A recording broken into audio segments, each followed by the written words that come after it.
If you like the video, please consider supporting James Corp on Patreon. Right, hi, welcome to our attempt at 7th Sea, our third attempt at 7th Sea. Now we have sound. Hooray! Yay! Well done, James, for buggering that up. I completely forgot to add the audio to the thing. Yeah, I'm doing audio a slightly different way, but there may be a delay, but oh well, whatever happens, I'll have to figure it out at some point. But yeah, we're back. We were waiting for Cameron. There's no Cameron. I don't know what's going on. So we'll figure that out as we go along. But yeah, we're gonna make some characters today. I'm gonna run. Fingers crossed. I'm going to be very positive about this. I think it's going to go well. I've got at least 2 GMs who can also like weigh in and perhaps help with, or possibly 3 GMs as well that could potentially weigh in and like offer suggestions and stuff. So we're going to go around the table, get people to introduce themselves. As you can see, there's two new faces to the stream. We'll get them to. We'll go around clockwise to get people to introduce themselves, and then we'll come back to me, and then we'll proceed with what we're going to be doing. All right. So we'll start with Henley. Henley, why don't you give yourself a little introduction? Yo, what up? My name's Dave. Pleasure to meet you all again for the 14th time. Definitely haven't done this before, right, James? For fuck's sake.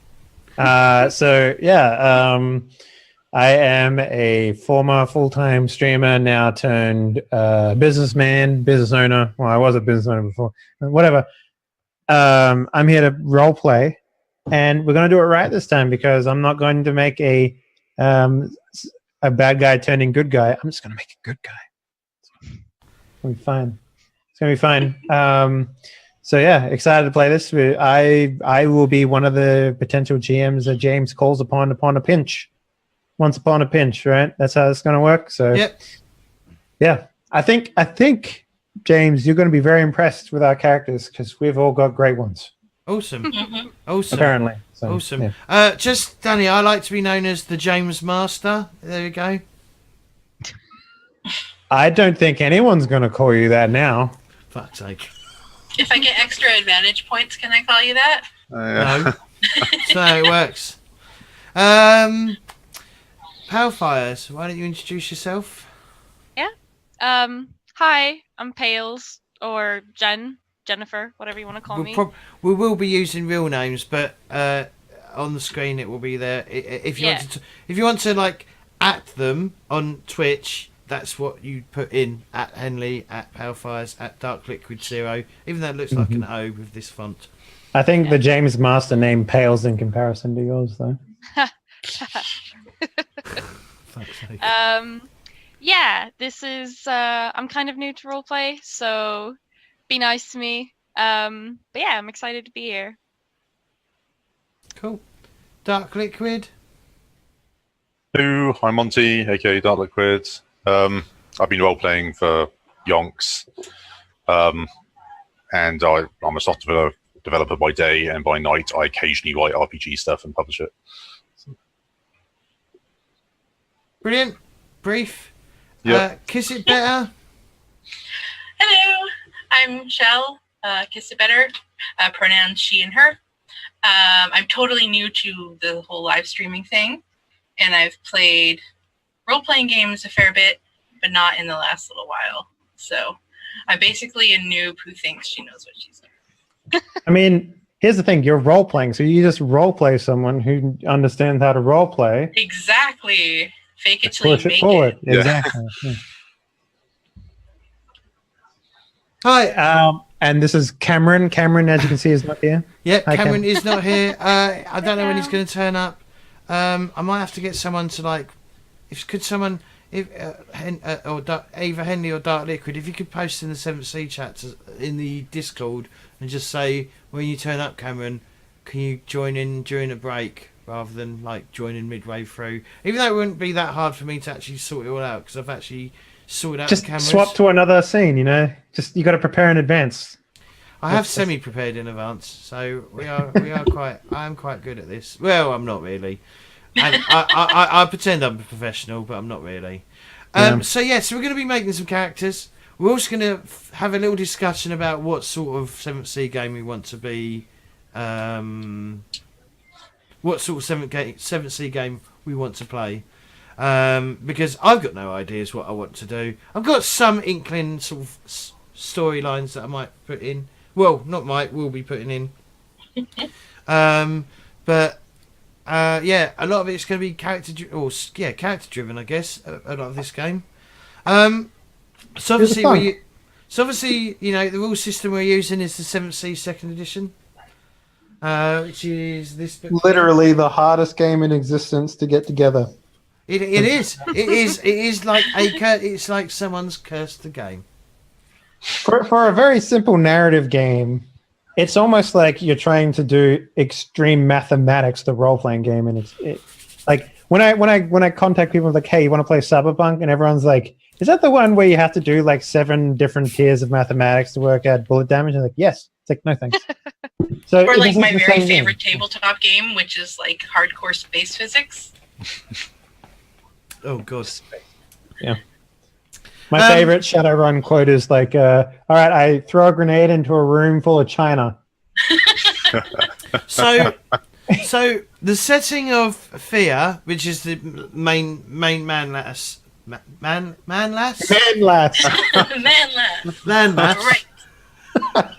I like it. The mainland. So basically, the setting is going to be Théah and the surrounding seas. Théah is the main landmass of it's basically Europe. It's 17th century Europe. It's probably late 17th century. It's a fantasy Europe. It includes clichés of England, France, Germany, Italy, Poland, Lithuania, Scandinavia, Norway, and Spain, and Italy. I think they forgot Italy. No, that's Verdacci. So we're gonna. Hopefully, everyone here has a brief understanding of what the setting's like. What supplements will we be using? So we're going to be using obviously the main rulebook. So this is my idea, right? So this is my general idea that I was saying in before we went live. So my idea is different seasons. I'm going to slowly bring in additional source books for the different areas of this. I think the planet's called Terra. I think they called it Terra. So it's, you know. Wow. I know. Why did they think that far ahead? I don't know. Super creative. But yeah, so the books that are definitely going to be used in season 1 is going to be Nations of Théah, volume 1 and 2, and probably the Pirate Nation books or bits from that. But you can, when you're making your characters, you can use any advantage that is available in any of the books. All right, so you don't have to limit yourself just to the one thing. All right. I'm not going to be like that. In fact, if people want to have a look at all the advantages that are in every book, I can link you to a character creation resource that will have. It doesn't give you a description; it just tells you what page number they're on. Cool. Which isn't that helpful. I wanted to. If I had more time, I would have gone through and added all the advantages to Roll20 and linked it all. That's all down to Danny teaching me how you can, like, in the notes you can link things together and stuff. Okay. The other thing is, but yeah, so we're going to slowly introduce the expansion or source books over time. So season 1 is going to mainly be focused on Théah, all right, and the surrounding seas. The reason why I said the Pirate Nation is, as you all well known from the last game that we attempted, the ATC have become kind of my default enemy or things that I like exploring. So we'll probably play a bit with the ATC at some point, but they may not be. They may just be in the background for now, and then when we eventually get over to the New World, they might become a lot more prominent. I'm happy for anyone to play any type of character, even magician, magic users as well. And it'd be good to, like, I'll probably have to like focus on the characters first and how they work, and then start spreading out from there. Because I don't want to overwhelm myself with all the rules all at once. And Don't worry, I other got things you. like that. I got you down for rules, dude. You just focus on lore shit, and you'll be Okay. good. Okay. So setting questions. So tone-wise, I'd like big damn heroes potentially. Oh, that's fine Um, by me. As long as it's like defined ahead of time, because we had that problem with the last game. But that's my opinion. What's everyone else's opinion? Well, the game certainly works better when you. I mean, I think corruption is sort of like a moment in time sort of mechanic. So big heroes are fine by me. Yeah, I'm totally on board with like larger than life heroes doing larger than life things, going on adventures with a capital A, you know, that type of thing. So Yeah, that sounds fun. Last couple of games I've played have been very like mediocre characters, have a wizard show up and take them on an adventure. So playing something a little bit more just over the top, sort of ridiculous, I think would be fun. yeah, if I haven't swung from a chandelier and punched somebody in the face at least once a Exactly. session, it's not big hero enough. Like it's Yeah. Okay. Where is my tiara? So as long as big hero bombastic is in the same sentence, I think we're okay. So I think then if that is the case, if we're all on board for playing like big damn heroes, then I don't think we'll have room for anti-heroes. As in That's fine. as in character anti-heroes, all right? So no like grey middle of the road, either one or the other. Well, I guess for heroes it's one side of the road, and then for villains it will be the other side. Sensitive topics. All right. So Seventh Sea is a game of like cinematic heroism and daring do. So any dark subject matters, so anything that might be considered even remotely uncomfortable, will probably be related to the villains and the villains only. I don't expect it to happen from any players really. Romance, obviously, romance is part of the setting, like romancing people and stuff like that. But we're not gonna be doing the role play. We're not gonna be doing like erotic role play, role play at all. Erotic roleplay. If we get to that point, we'll fade to black. We're also going to implement the system like the like if people feel uncomfortable, they can do the X and the O. The sort of like the tools that allow a player, if they don't feel comfortable with something, then they can direct message me with I've got the thing here somewhere. The old X card stuff. On yeah. Discord Yeah. or X card. Don't know what that is. It's a safety tip. It's a safe. I'll bung it in chat for now. You're all in chat, so we're going to be using. Also, if my daughter is watching and it starts to get towards erotic roleplay, you just leave the live stream, okay? I don't know if anyone's going to be playing a Jenny, right? No one's going to be doing that.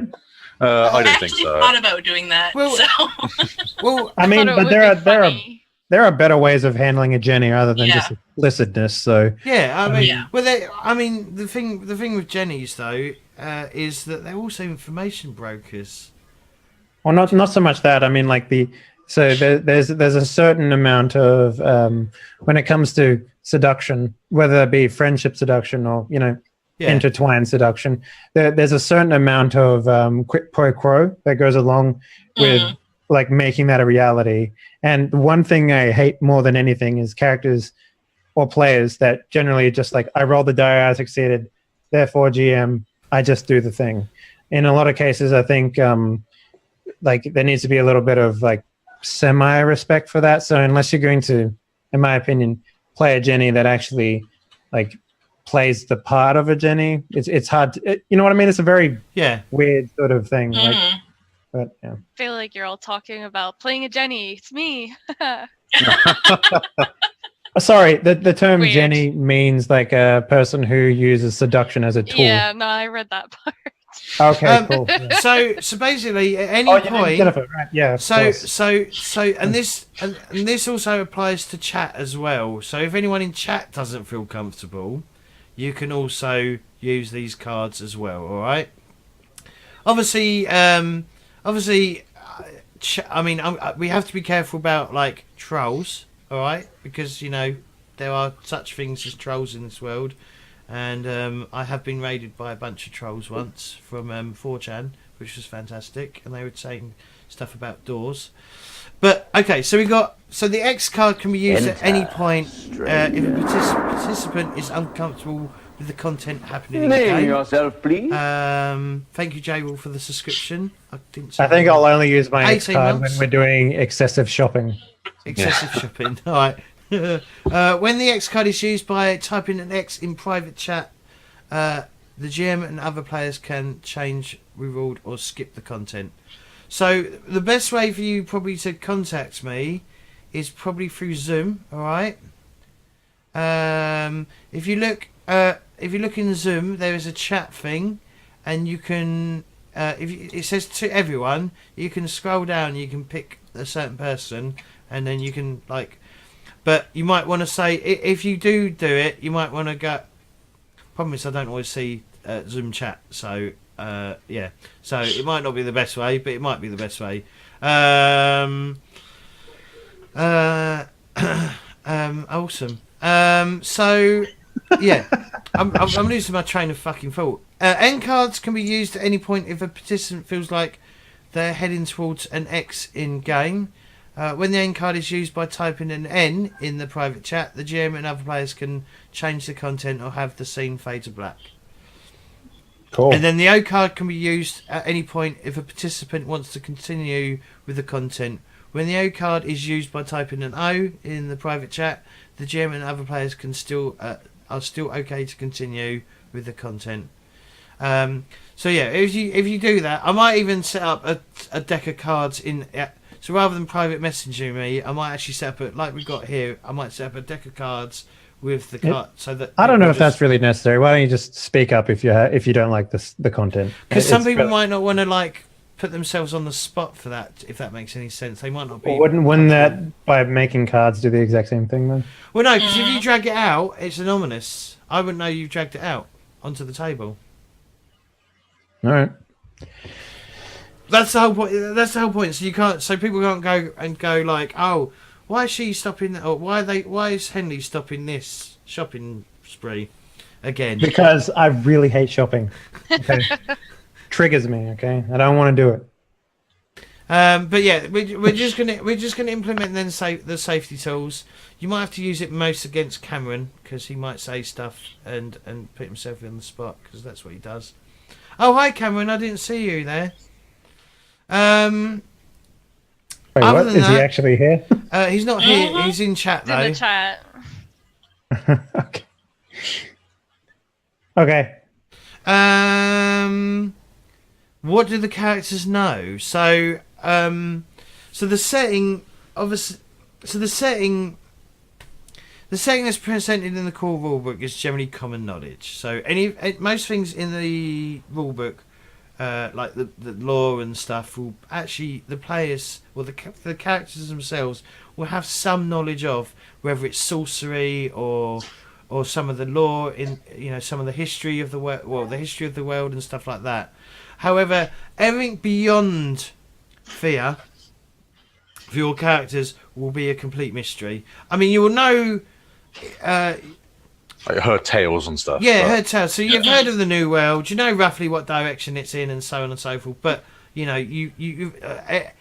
are basically subject to rumours and misinformation, and they're ripe for exploration. All right. So that's why. So as we go along on different seasons, we will open up the world more and more and more, and I think that's the best way to do it. But other than that, how long will the campaign last? I'm not very good at doing this sort of length. I reckon probably maybe 15 weeks, I guess, for season 1. Maybe a bit longer, or until it's done, and then we'll end. Maybe do another game between seasons, and then pick up season 2 after the next game, if that's cool. But it may be longer, however long it takes. I'm not very good at pace. Yeah, that's the word, isn't it? Pace. I'm not very good at pacing myself, so it will probably be far longer. What sort of structure will the campaign have? I think the game will probably be a mix of episodic stuff, like things happening at certain areas, as well as serial episodes, which are several multi-parted stories that will happen, and there will be potentially a campaign story running through the whole of season 1. But other than that, I think that's it. Is there? Cool. So, I mean, is there anything you guys want to add, or anything you want to make sure we cover, and or what sort of game you want to play? I mean, I think by defining the characters, we'll work that out, right? Yep, Yeah. I'm sure that will be part of finding out what happens. Will be making characters. Yeah, I mean, I can have my own like personal like sort of manifesto of like generally what I want out of a game, but the sort of TLDR of it is that generally I like it when everyone kind of takes a little bit of the GM responsibility, so it's not just on the GM to craft a story that we participate in, but it's like everyone's responsibility to help build a story for everyone to enjoy. Yeah, I like Mutual that. storytelling. That allows me to be a little bit lazier. Yeah. Yeah, I'm 100% on board, like, with being lazy. So, generally, I like it when the characters have like really fun, positive connections with each other, rather than I don't like to go into a game like knowing that like one person hates another person and stuff like that. So, Yeah, I've played games where like a character is just trying to be as disruptive as possible, and it just ruins the whole experience. It's like, okay, you just need to get along with everybody now. Yeah, I mean, generally, I don't like really like epic level sort of fantasy saving the world type stuff. I like fairly like low level like about people stories instead of about I think the world. so the way I see 7th Sea, all right, there is probably no world ending plots, all right. I don't think that's really a thing that happens, but you can change the world. Yeah, and that's cool. Yeah, as in like think people's perception and stuff, like, you know, as in like their beliefs and stuff. You could you could aim to overthrow the Emperor of Montaigne and stuff like that, or whatever. But a lot of these plots will probably happen. You know, they're not going to happen session 1. They're going to happen. You know, that sort of thing. Like, if you want to, will be a multi like entire, perhaps an entire season, maybe an entire campaign, like multiple season story arc, if that makes any sense. If you wanted to do something big and broad like that, but there will be. I mean, I do definitely want like perhaps rubbing of shoulders with like people established like kings and queens of the world and stuff like that, because that will be interesting, and rubbing and proper like moustache twirling villains and stuff like that. So I definitely want that involved. Whether I can pull it off. Now, I won't be doing any accents, because all my accents are basically Cockney variations of the accent. So it'll be like a Cockney Frenchman, Cockney Russian, Cockney robot. All right, Joe. Well, I'll do accents. Put me on a course to do accents, and I'll do it.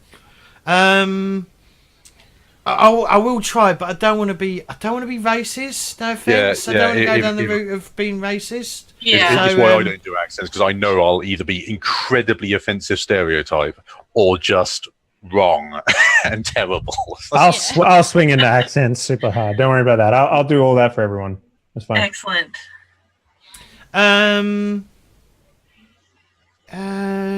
So yeah, so I guess what we should do, I think, have you all joined the game, by the way? Oh, you have. Yeah. Right. Mm-hmm. Cameron, are you ready to jump in, or are you not ready to jump in?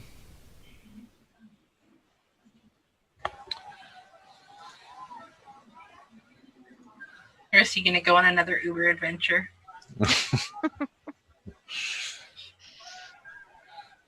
I'm just waiting for him to come. Right, Cameron, can you jump in then, please? He's going on an Uber adventure. He must be playing an Eisen. Hey.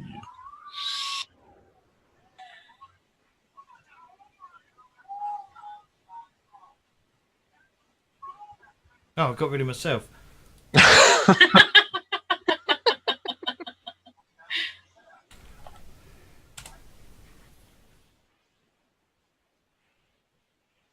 I'm apparently half off the screen. Mhm. Yeah, well, that's because it's set up so that when camera jumps in, you're going to shift over, and then I see. you won't be. You're coming in Cameron's spot. There we go. See, look, like magic. It's almost like I prepared it. Oh God, look at that fucking. Hi, Cam. Can you get your head in the camera, please? Sorry. Be shorter. Hi. There. Right, did you catch all that? Yes, I got everything. Hang on. There we go. I had to unmute the Twitch site. Hmm. Yeah. All right, let's make characters. I'm ready. Okay, yeah, let's make characters. Everyone's in game. As you can see, so with all the characters, everyone's got your character sheet, and you've also got a hero story. So rather than like using the character sheet, you can put your story on there. So every player needs to come up with a story. Well, if you don't go for like, Let's make characters first before we jump into that. all right. So I'm running before I can walk. Also, don't forget you got 20 questions as well. So we might do that as well. So gee. so let's start talking about characters. So who's got a good idea for a character? Well, we had a really stupid idea which sounded really good. Yeah. I think myself and Jennifer wanted to be actual nobles, and Rachel and Andrew wanted to make rogues pretending to be nobles. Yeah.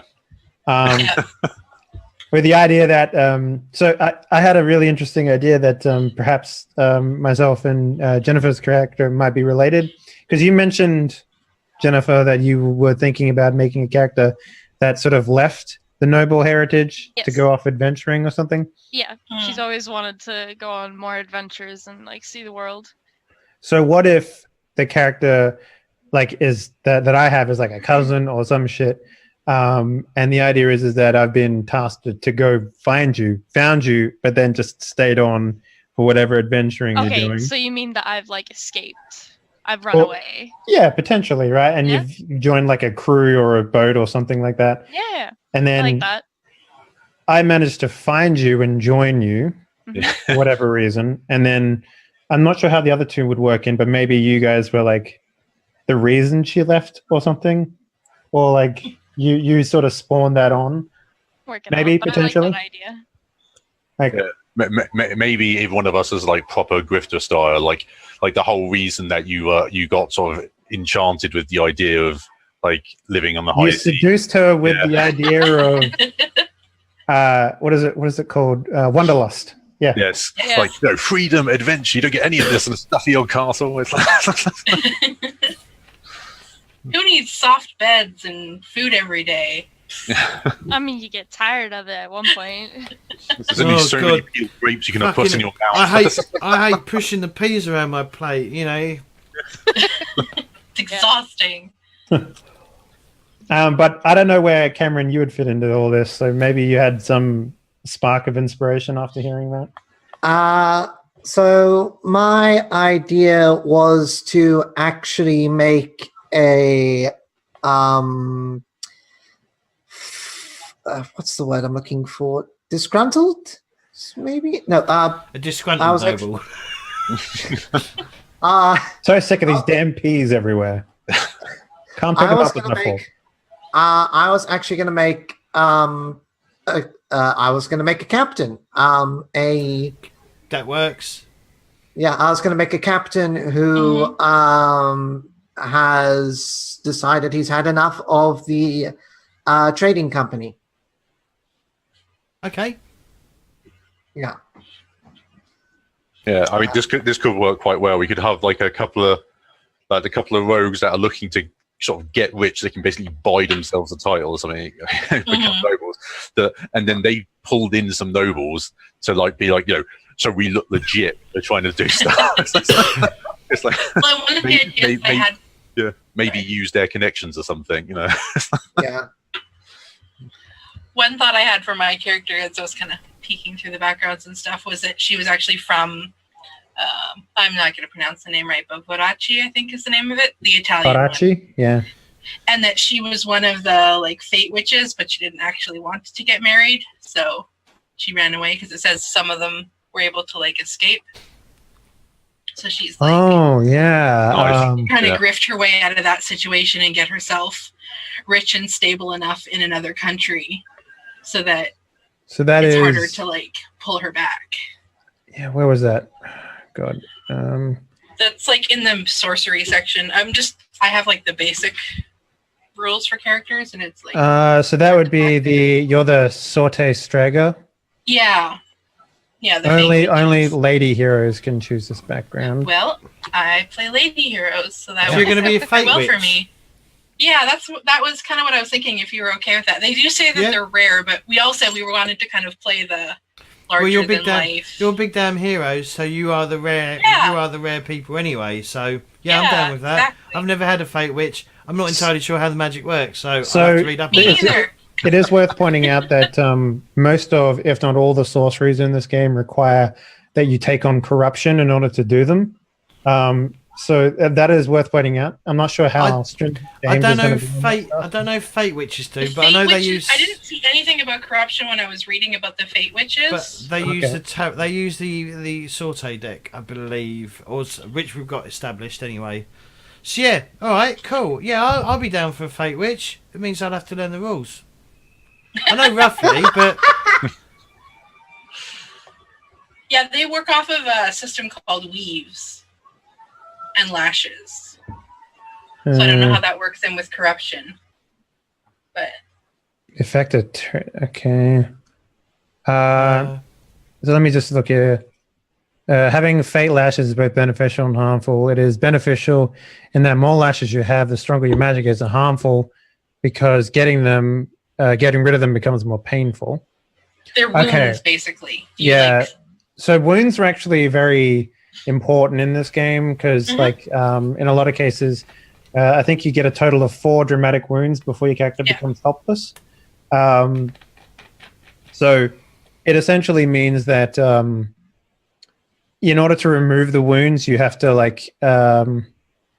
I guess it says here, right? So you have to pay in blood to remove a single lash. So a lash isn't a wound, but in order to remove a lash, you can take wounds. Take a wound. Yeah. Right. So you kind of need to make yourself more vulnerable. It's like you're flagellating a little bit. If she's trying to escape this, it's not going to be a huge major part of what she does. I'm thinking that her sort of rogue grifterness is more of her go-to tool set, and then this is sort of a all just get out of jail free cards. Yeah. One of the things you can do to remove lashes is to have misfortune happen. So maybe your character is naturally unlucky or something like that. Yeah. I just thought it made for kind of an interesting backstory and sort of might explain why she's off trying to grift her way up to a noble position. Yeah. Plus, it just seemed like fun. So, James, you'd get a danger point every time she removes a lash from her character, basically, using the misfortune style, which is a very interesting mechanic, I think. So. Yeah, cool. 1 second. Jennifer, or Jen, go into video settings. Yeah, but it only changes it in Zoom. Because I tried it earlier, so it just flips it around in Zoom and stays the same on the stream. But, it's whatever. Oh, did it not work? All right. All right. We can fix it for next. I'll try and fix it later. We can fix it for next week. Yeah. Or during a break, when we take a break. We're going to be a bit late on break because we were a bit late because someone didn't tell me how long they were going to be. Cameron. I didn't know how long I was going to be, but at least we've got a great story for the break. Yeah. Oh, excellent. As long as it's not terrible. I broke every cup in the house. All right. Broke my fucking Uber app. That's what I broke. All right. So what you need to do first and foremost is. So I'm going to open up Cameron's character. So yeah, so you've all got concepts, haven't you? You've all pretty much thought of concepts. What about you, Jen? Well, I guess the last thing that needs to be decided here, like Jen, if you're okay with being like a family member of some description, Yeah, like absolutely. what did you want to define what that relationship is now? Like not like super close, but like I was thinking like some sort of like cousin removed or whatever. Yeah. Like I think cousin is a good idea because it's like close enough that you'd be sent out to get me. yeah. But not close enough that I don't know. All right. So that by that definition.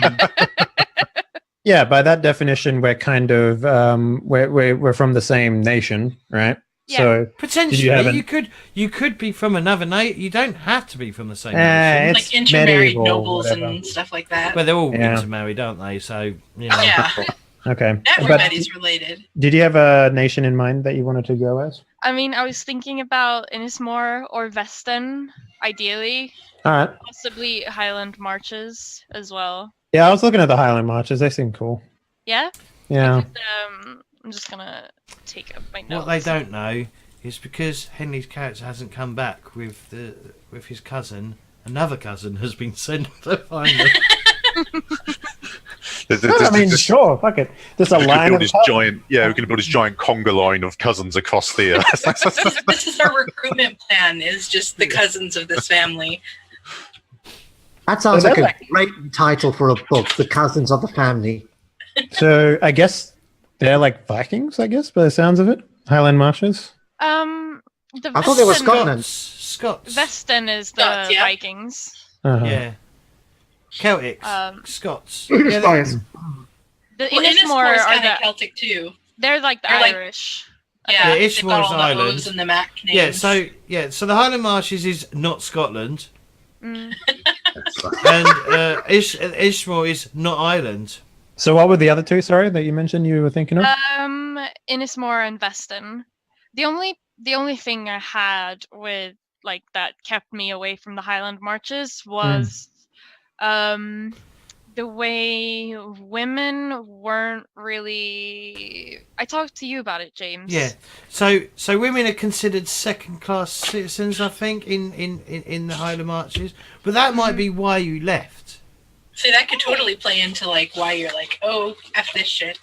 Yeah, I mean that's not a bad idea.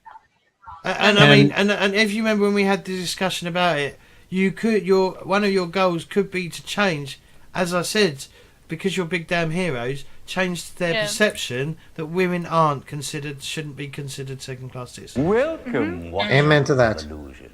Yes. Here's a I like dungeon that. Solidarity, of sister. genuine adventuring. Also, it doesn't really like identify what people from the Highland look like. They should. Tall and long-limbed. I just see tall, long limbs. Nothing like with yeah. Highland Marches, people generally taller than average, Fian.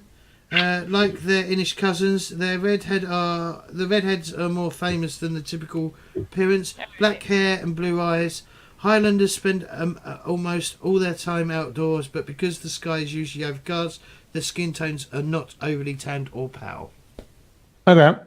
Cool. Sure. All right. If I that's mean, if you're into that one, I'm into that one too. the three are really doesn't really matter which of them. It's I can play with either three nation really. Look, I'm fine either way. If you're comfortable with how the women are treated in one over another, then we do that. Whatever's easiest. I mean, I think so.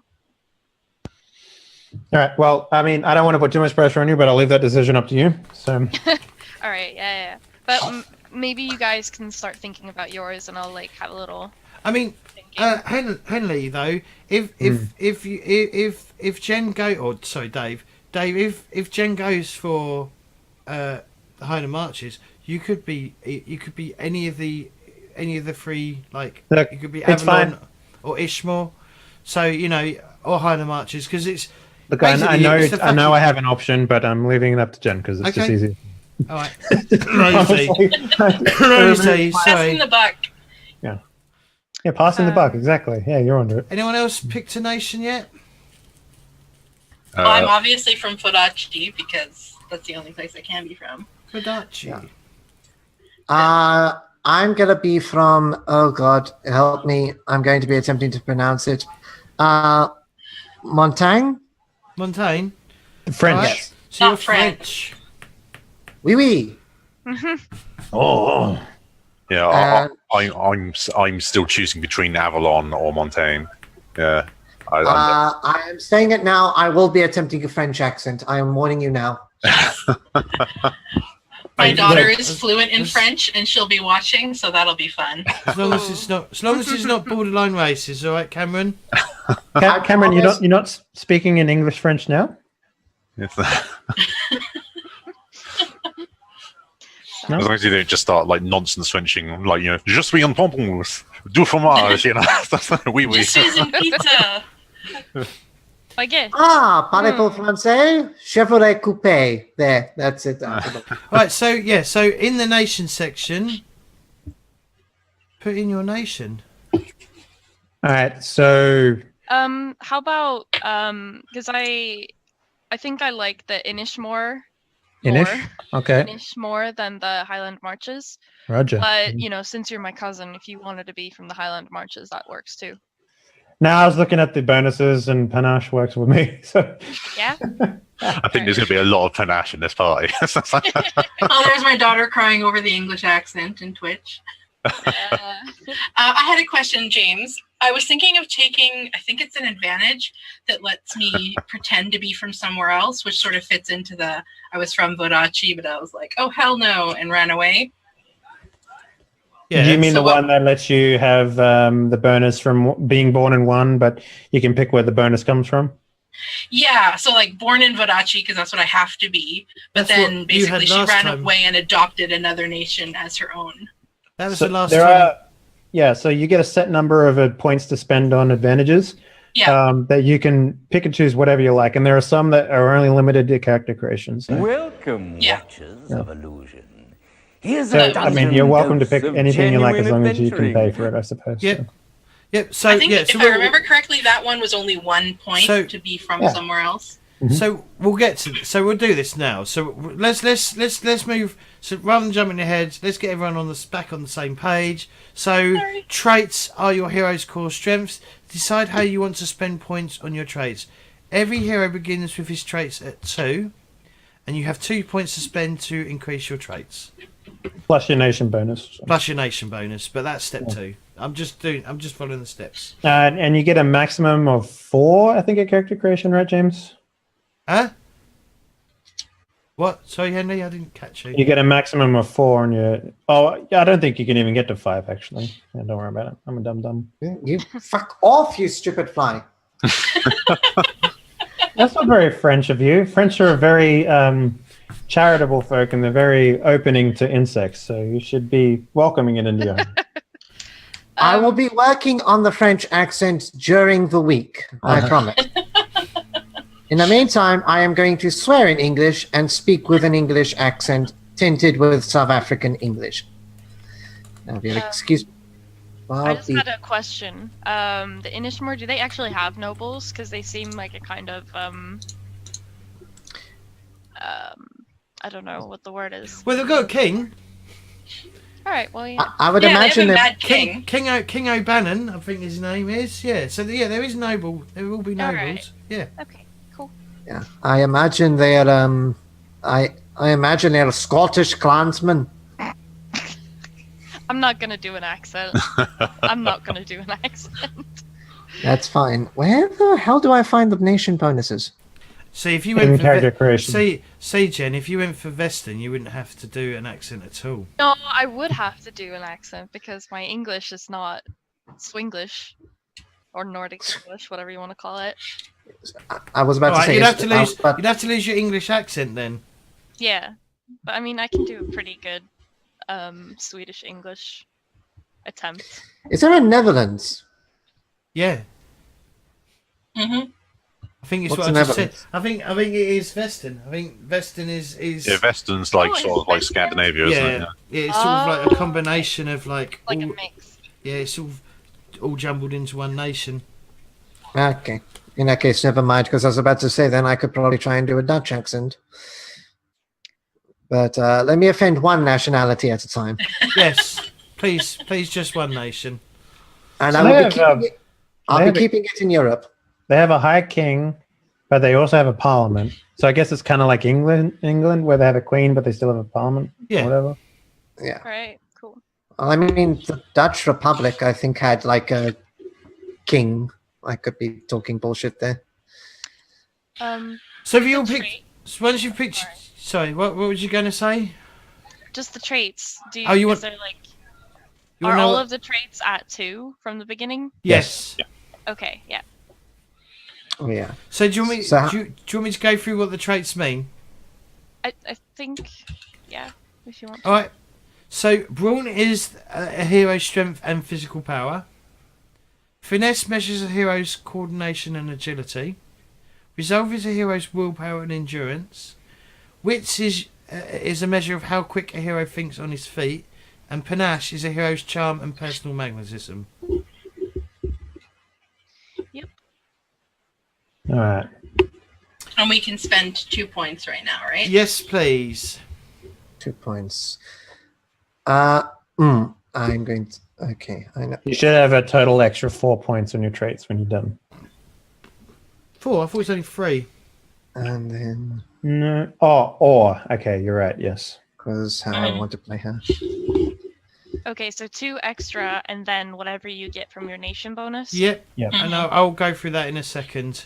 So once you're all done, once you all pick that, you might want to have a look because you might not want to like have 4 in like a trait, but you might do.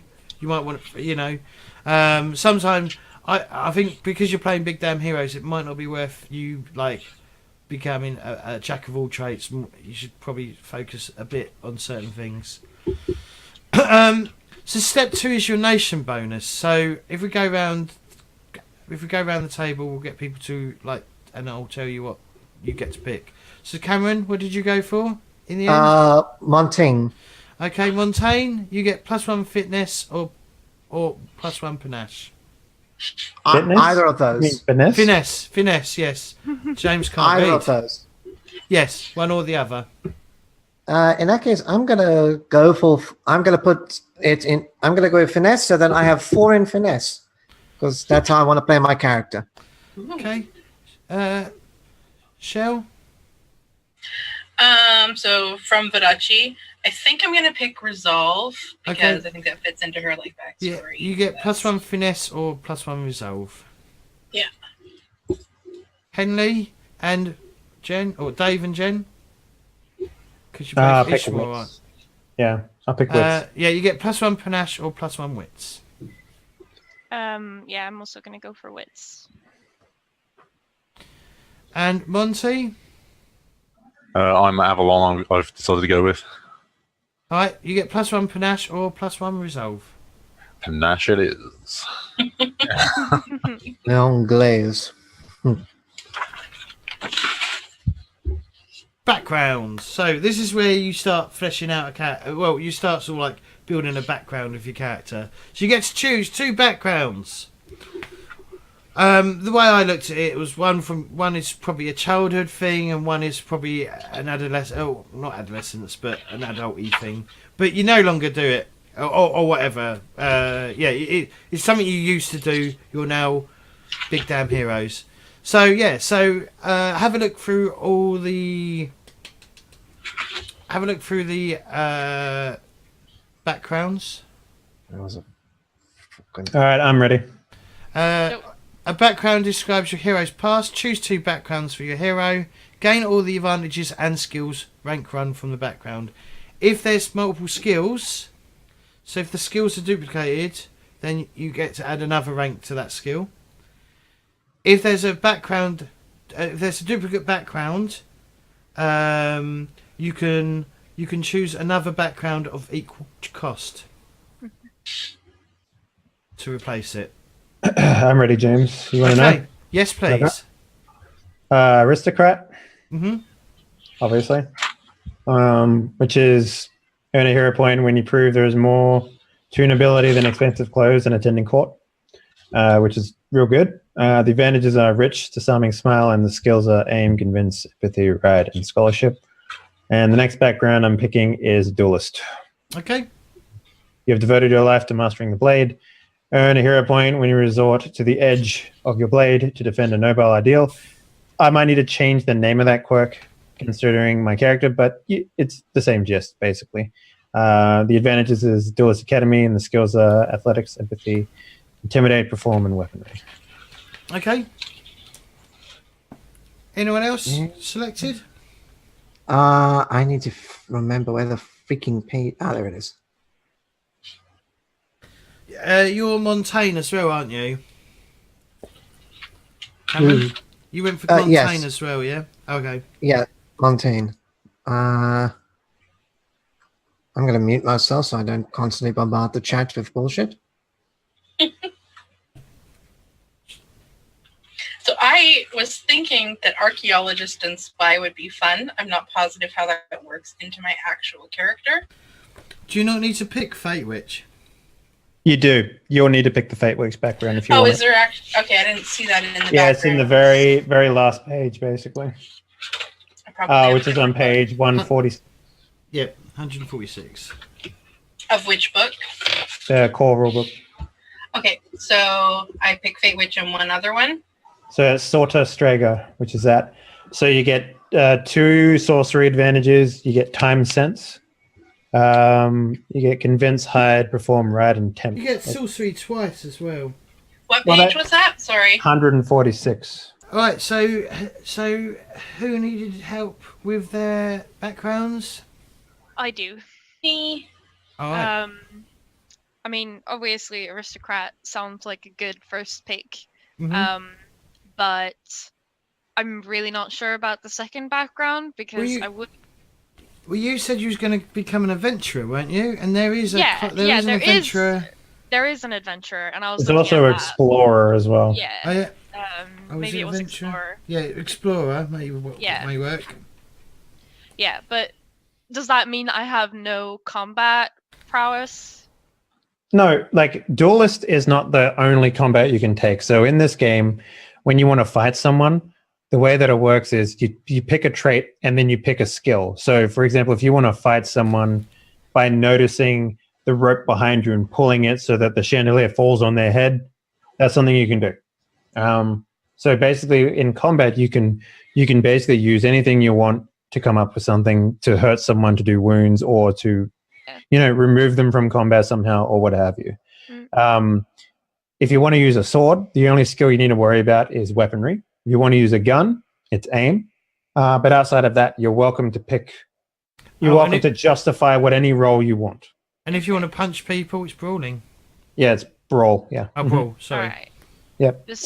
So you don't do the duelist skills. Just give you more options. So if you want to be a far more proficient fighter, the duelist skill is the way to do it. But having said that, you have an opportunity to get the duelist skill without picking the background.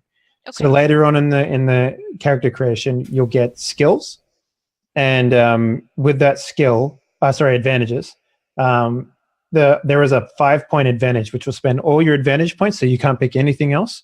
But you'll have the ability to learn a duelist skill if you want. Okay. But there is a intermittent one as well that I was talking to Henley about before the stream. Which is, what was it called? That one is not like super, like it's a weird one. It's called, I know you're saying it's called what was it? Combat. Student of Combat. Yeah. It costs you 3 points. So you only get slash and parry, as well as one additional thing that's not a style maneuver. So picking a duelist skill will give you all of the basic maneuvers, which can be very beneficial in certain things. Like, so Student of Combat will only give you like 3. But it does make buying dueling and a dueling school or dueling cheaper. Yeah. So do you know Game of Thrones? Have you seen Game of Thrones? Yes. I forget what her name is, but that little Stark. Yeah. So basically, one of the ways you can get the dueling skills in this game is you make a story about finding someone who can teach you how to be a duelist. Right. And that can be a part of your character if you want. So if you want to like start off your character being that you're learning from a master or something like that, Yeah. and have that be a part of how your character progresses, then that's something that you can do. And you will get the ability to become a duelist later on. So there's only like maybe 5 talents and in this whole game that you need to take a character creation, and dueling is not one of them. So Okay. Well, so then I could pick aristocrat and explorer, and then Yep. still be able to use weaponry along the yes. line. Yeah, but there were, like, for example, someone who picks duelist, like myself, and I think, Andrew, you're picking one as well, yeah? Monty? Yes, yeah. I'm thinking of the dual knife Yeah. sort of street fighting one. Yeah. That's the one I picked last time, yeah. Oh, nice. Yeah. So that one, like, they basically give us an extra style maneuver. So I'm picking one that'll allow me to use a bow in combat, which is really cool. So basically, the styles that you pick can give you one extra move that you won't have access to with a basic dueling thing, but you know, it's neither here nor there. Right. If you're power gaming your character, the duelist is the way to go.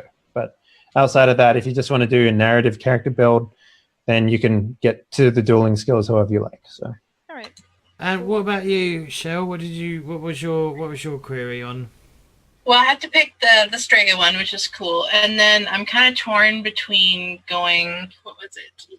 Either spy, archaeologist, or doctor. I'm not positive how they'd fit in, but I think that they would all 3 be an interesting direction. All right. What would you prefer? I mean, personally, what would you prefer, or can't you decide? Because they're all going to be, because they're all going to be useful in their own right. But I mean, it's what you want. What's your concept of the character? Well, I don't know that any of them really fit into the grifter concept, although doctor might. So archaeologist works. They all work. You said an archaeologist? Okay. Yeah, I don't know. I just thought that would be something a little different and fun. So the archaeologist gets what's called a signature item. Okay. So as a grifter, you could potentially have a signature item is something that you can theoretically never lose. And it can be whatever you want it to be. So if you want it to give you like an extra bonus die on, say, your convince roll to make people, to con people out of money, then that's something that it can be. Like it can be like a top hat or something like that has a false bottom, right?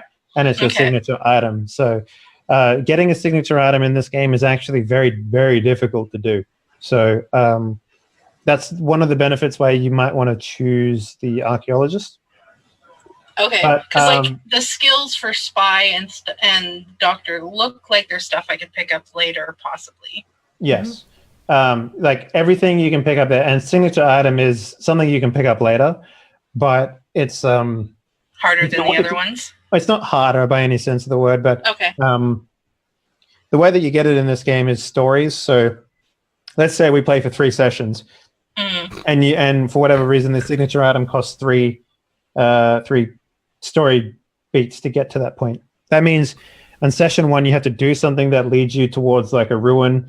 The second one is explore the ruin, and the third one is maybe fend off like some roving hordes of undead or whatever, just hypothetically, to get your item. Then all of a sudden you have the signature item, right? So that's how the story beats work, per se.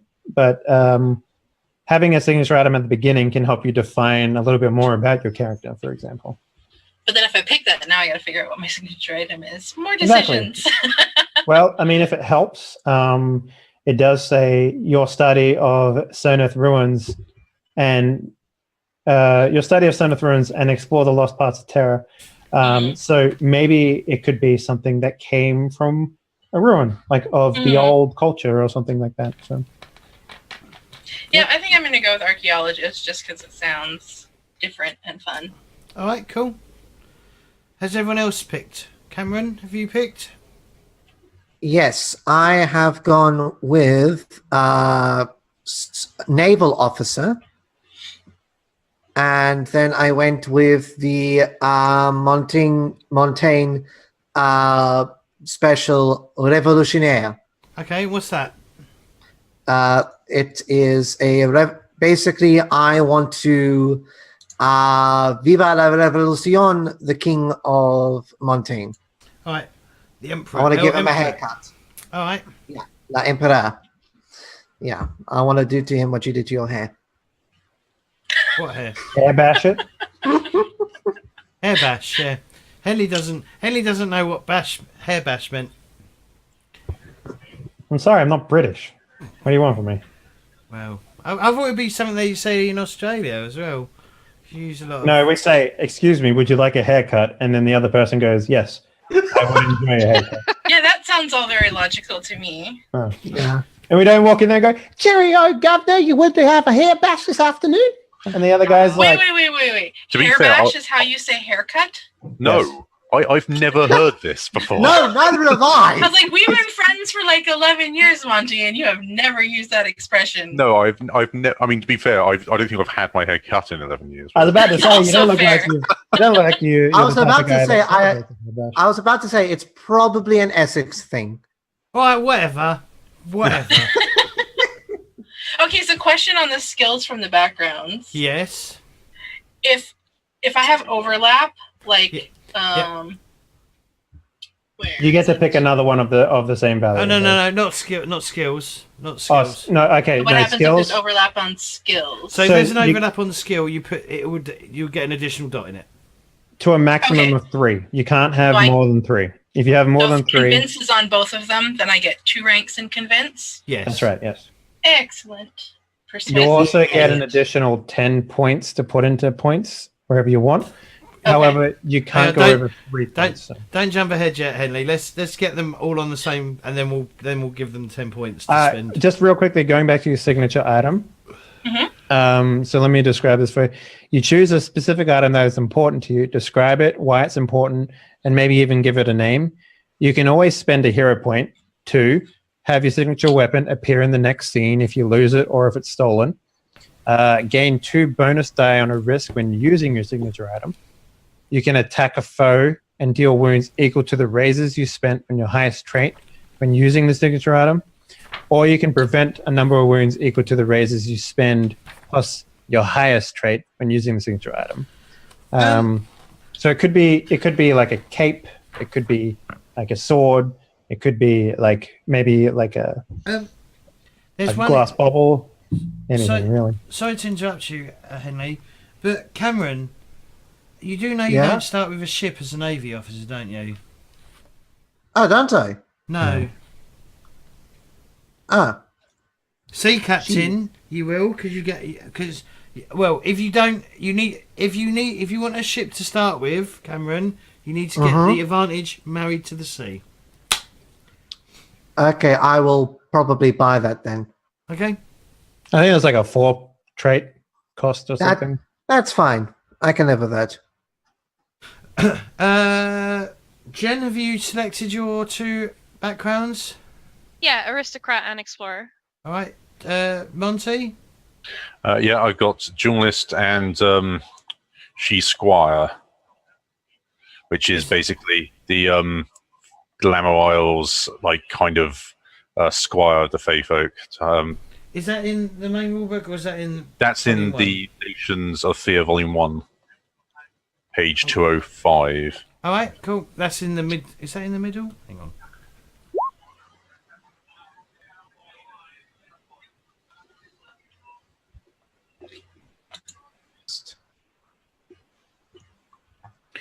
Okay, married to the sea is a 2-point advantage. That's actually fairly cheap for a ship. So Yeah. Sweet. Then I can definitely do the character that I was planning to do. What page number was it, Monty? 205, I think. Bartra. Where the hell is that? Okay.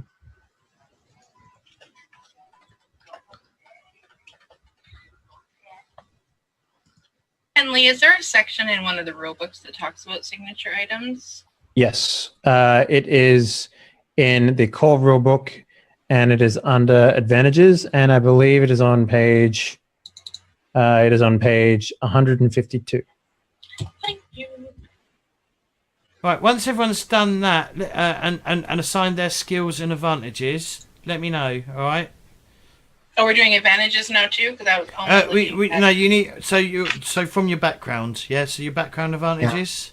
Oh, okay. Also, for people who haven't used these character sheets before, in the on the advantages, there's a padlock. If you unlock the padlock, you can literally cut and paste the description of the advantage into it, so that you've got. So rather than having to constantly flip through the book, you can look at it right there and Oh, there. handy. Okay. Thank you, because I was being a twat and just copying it all into the title. Awesome. Good luck reading that. Holy crap. So on the character sheet for like skills, Mhm. it says trait next Yep. to. So when we actually in game, and you Oh, go and you okay. tell me your approach, and you've decided what attribute, or sorry, trait you're going to use with the skill, you then select it. You use the drop down, select it, and then you just hit the skill. So for example, let me grab up. I'll grab your character sheet. Oh, okay. All right. I think So I'll I, grab your Oh. character sheet.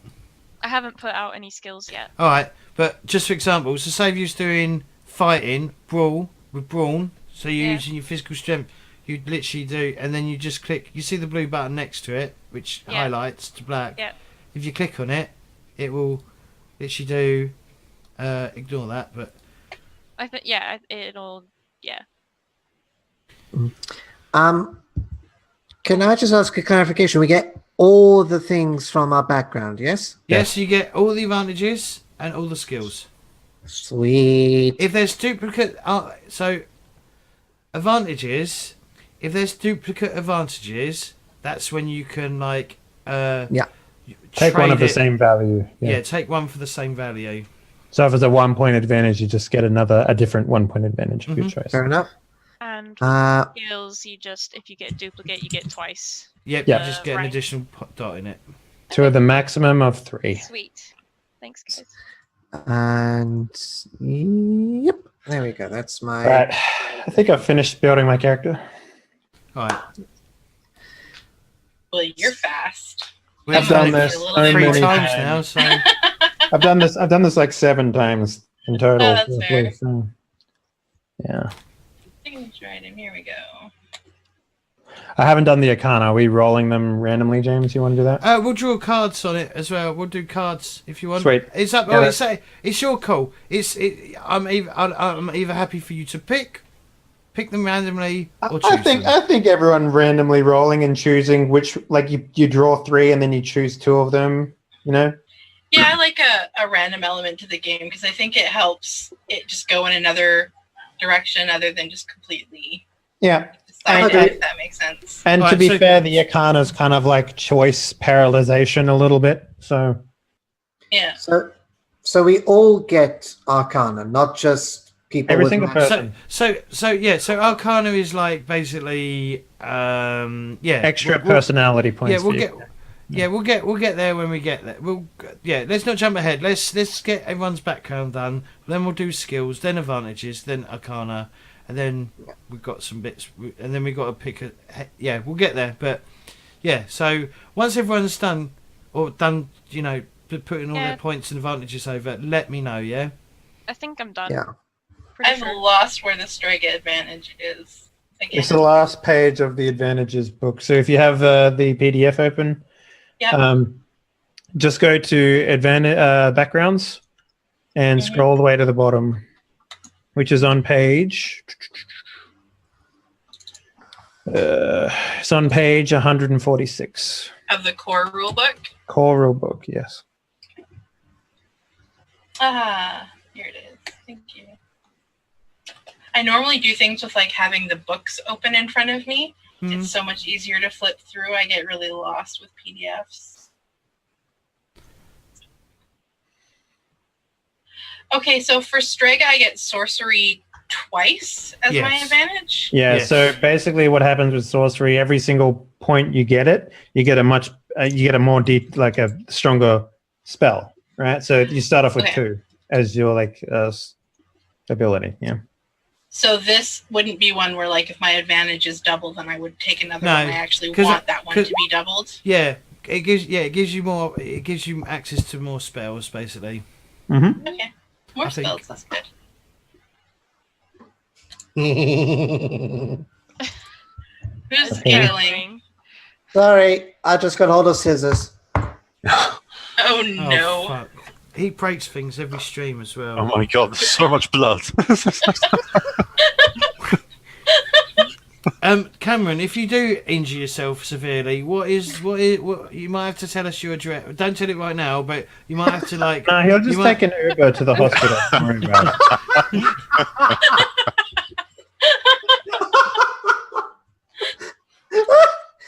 Oh God, I can't even afford a hospital. Oh God. Well, Yay, that helps. Canada! So, James, let me ask you a quick GM fainting question here. So I'm picking the duelist skill, but I'm picking a duelist academy training thing that's to do with a bow. Yeah. And the quirk for that is when earn a hero point when you resort to the edge of your blade to defend a noble ideal. Why the fuck weren't you going? So what do you think about changing that to just bow for the sake of ease of use there? Yeah, well, I guess, I mean, edge of your blade. I mean, there's a blade on a bow on an arrowhead, isn't there? Okay, so it just by the fact that you use your dueling skill there, yeah, okay. I mean, that's actually sound logic. I don't know. I tend to take words written exactly as they are in most role-playing books. So, Well, I mean, if you want to reword it to like to work with your to work with the bow, then sure. But I ain't that. I mean, I'd take it. What is it again? How do you get a hero point? it's in the Heroes and Villains PDF. It's called Lake Damon Aroga style. You can perform dueling maneuvers while wielding a bow. You can use your ranks and aim to determine the effects of maneuvers in place of weaponry. Your lunge maneuver is replaced by the Arogo thrust. Arogo thrust deals a number of wounds equal to your aim plus the number of raises you spend, but you must spend your next action this round to recover and regroup, spending one raise to do so and gaining no additional effect. So, All right, cool. it's not like excessively broken like the last one was. So, Everyone done? Yep. I've done all my skills and advantages from my backgrounds, yeah. Okay. Amen. Same. What about you, Chelle? I'm done. It just won't copy the time since over, so I'm just typing it real quick. It won't, what? It should do. I'm just gonna It go won't in. let me highlight and copy, so I'm just typing instead of fighting with it. I'm gonna go in and copy paste it after. All right. Yep. Just remember to just remember when you post from a PDF, it goes. Yeah. You have. Yep. To, yeah. In fact, I'll go through it and do it myself if it comes to it. It just needs reformatting. Basically, you need to delete spaces and just like bump it up because it puts spaces where the line ends on the actual like PDF. bump it up. Yeah. All right. So if everyone's done with that, with your backgrounds, step 4 is skills. You get 10 skill points to increase your background skills and to add non-background skills, but no skill can be above rank 3 when you make your hero. So 3 dots is the maximum amount of skills you can purchase. So Yeah. this is where I would add if I wanted weaponry. Yep. Yes. 3. 10 extra points.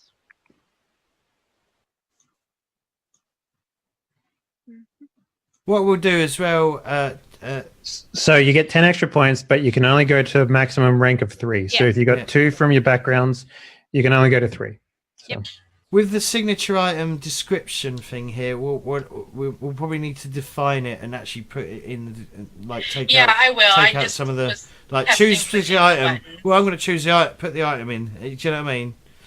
Yeah. So that would help. But yeah, all right, and we'll go through all this and we'll figure this out at the end for the finality for the finishing touches. Done. Okay. Because I don't know what skills I need really, but I mean, here's the thing. When you're going to attempt something, you can justify any skill you want. The exception being weaponry for sword fighting and aim for guns and roll for punching a person, obviously. All right. But, you can argue, for example, I would like to use... I mean, it's going to be very hard to argue it, but you can say, I would like to use notice finesse to notice his weak point and punch him there. You have to argue pretty damn hard to make that work, but those are the sorts of things that you can do. For example, if you really wanted to, you could go wits weaponry and be like, I would like to taunt him while fending off his attacks, and while he's enraged, strike him in a part that he leaves exposed. And that would allow you to use wits instead of finesse to do essentially an attack, right? So you can argue whatever you like. Mm-hmm. Yeah. And as long as it makes sense, so we'll probably go, yeah. And there's a lot of minutia rules in there too, but we'll get into that when we actually go into combat. So yeah. I lost track of how many points I put in. I'm so bad at this. Like for example, like one of the things I'll mention here is the game actually rewards you for changing up how you do attacks, because every single time you do an attack, you get a bonus die as long as you haven't used that skill already in combat. Mm-hmm. So makes it less boring. Like I attack. It's like you have to think about how you want to do it if you want to take advantage of things. Mm-hmm. I think I'm happy. Yeah, I've got 10. I've used my 10. I'm going to disappear real quick to get a drink. She's on that on the break, Cameron. No, he had to tell us a story. It took him 15 minutes to get to the point too. So. I know he did.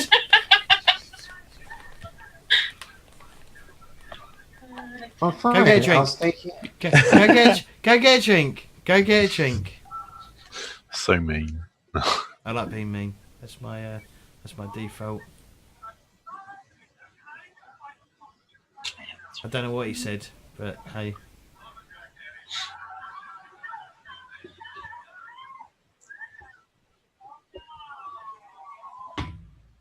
All right, I've spent all my 10. Right, excellent. What have you got? Aim, athletics, brawl, convince, empathy. Oh, what levels have you got them to? All of them. Aim is rank 2, athletics rank 2, brawl 1, convince 2, empathy 2, intimidate 2. So, all that. So my advice to you is perhaps not go spread out too much, as you've done. Focus a bit more on a couple of skills. Okay. Just just because it makes. Yeah. Okay. Yeah, I think you'll have more enjoyment if you're a little more specialised. All right. Cool. Sorry, just no, word of advice. I wanted the advice. It's cool. Because if you're average, if you're too average at everything, then you won't you won't do as much. But if you're a little bit more, you don't have to be heavily focused, but Yeah. it does help. Gotcha. Okay. All right. Sorry. That's right. Should we go? Okay. When did we come back from a break? No, we're good. Let's keep going. All right.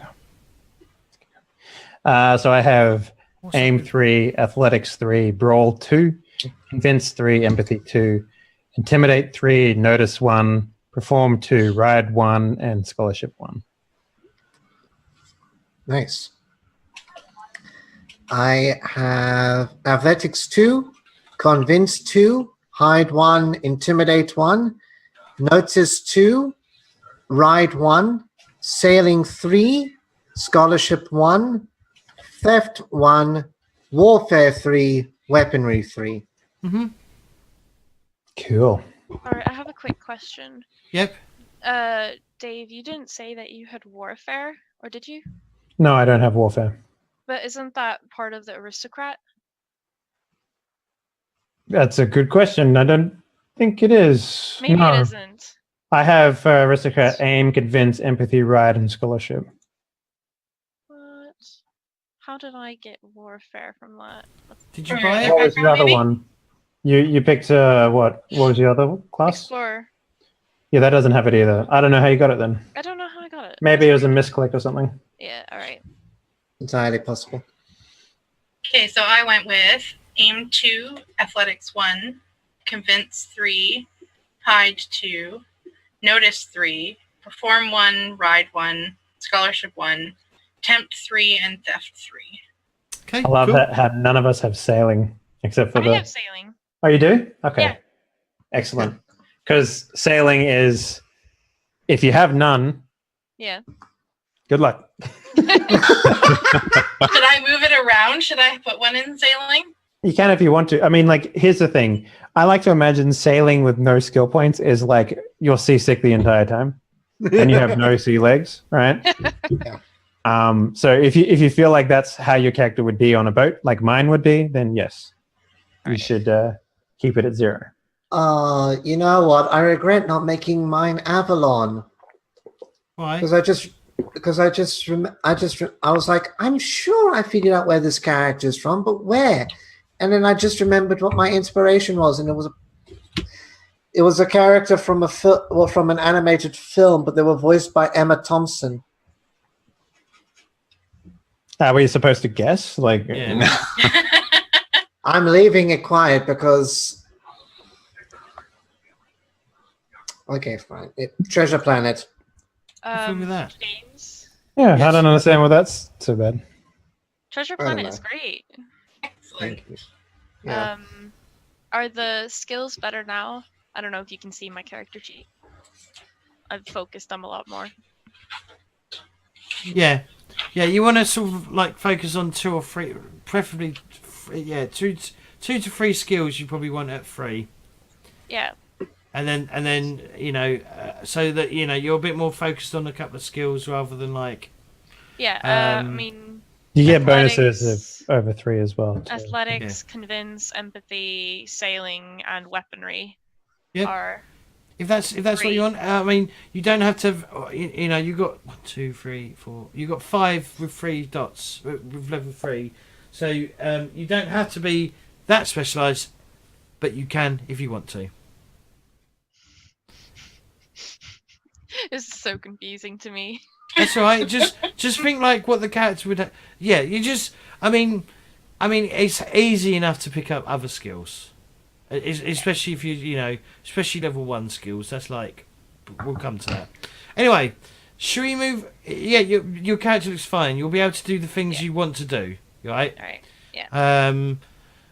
So advantages. You have 5 points to acquire new advantages. You may only buy advantages for which you are qualified for. So some of them have whatever the word is. Prerequisites. Yeah, that's the word. The word that I can't say.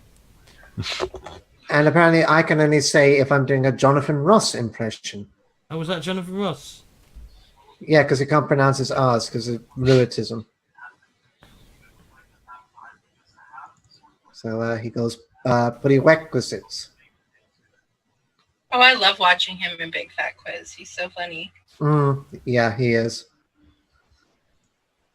Have you seen him on his tax rant in The Last Leg? Mm-mm. Oh, it's hilarious. After the stream, ladies and gentlemen, go look up Jonathan Ross, The Last Leg. It is hilarious. All right. So if I want my character to basically be pretending that she is not Vodachi and born in another country, I would take the foreign-born advantage. Is that correct? Yes, that's right. Correct. So I think, That'll give you bonuses for when you're trying to convince people otherwise. So yeah, because Which I is really think I good. pretty much have to take that for my story. Hang on, where is it? it's like a It's a level 1 one-point trait. advantage, Yeah. so it's not like a crippling thing to have to take. But I think Yeah, but you do. It says choose a nation of fear aside from your own. You are raised there rather than your blood homeland. Yeah. So I'm thinking of taking foreign-born Innismore. I think that's the name of the place, the Irish one. Yeah. Because I looked at the appearances, and it looks like if she's got the right hair color, she could pull off being that instead. Interesting. Right. So we have 3 in a small characters then now. That's cool.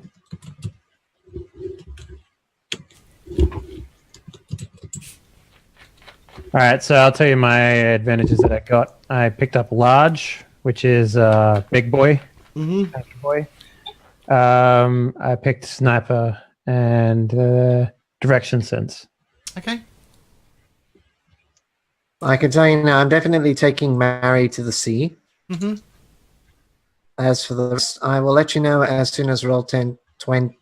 Roll 10. I hear it's only half as good as roll 20. But half the bugs. Yeah.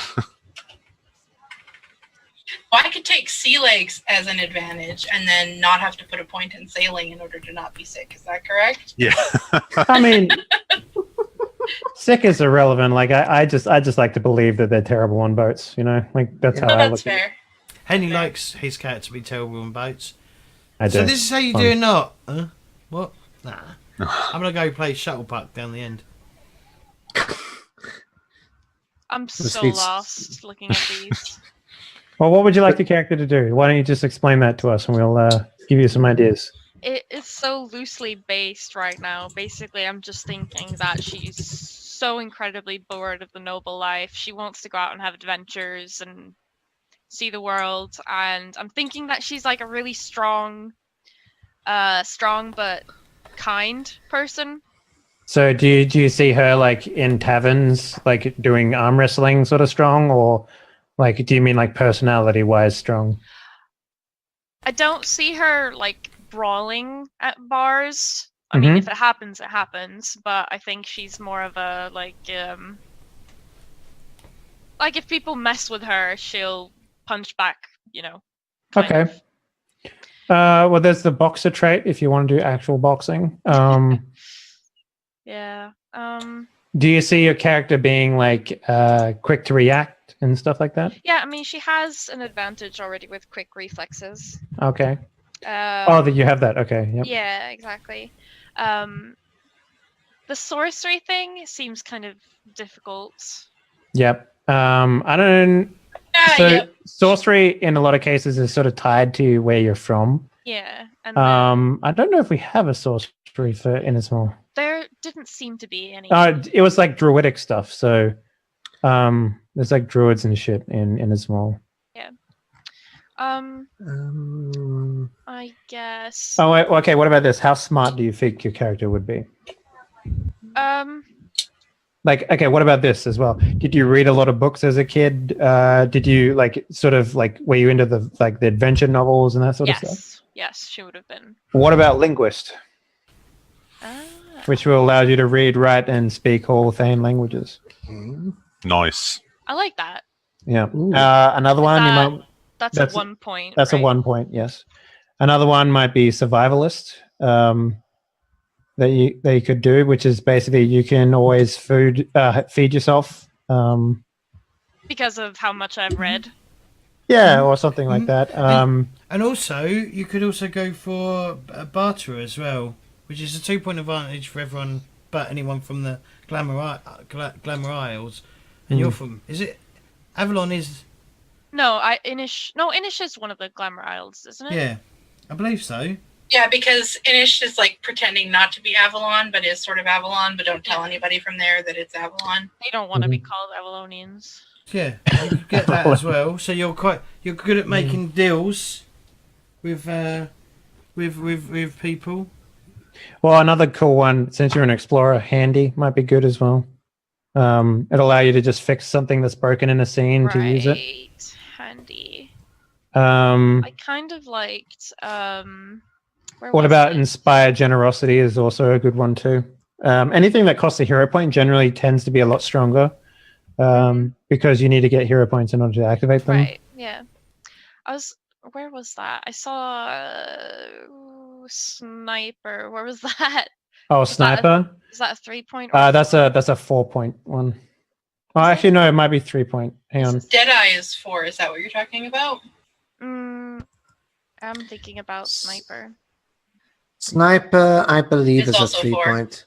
Well, Oh, that is could it? Looking at it work. I now. could be linguist, handy, and a sniper. Since I'm good with aim as well. Possibly. I'm picking one just for the comedic effect. Of course you are. And also because so there are two people. There's the character from Treasure Planet, and there's a dear friend of mine who I love dearly, but this is describing her perfectly. Oh, by the way, James, is it okay if I play a woman?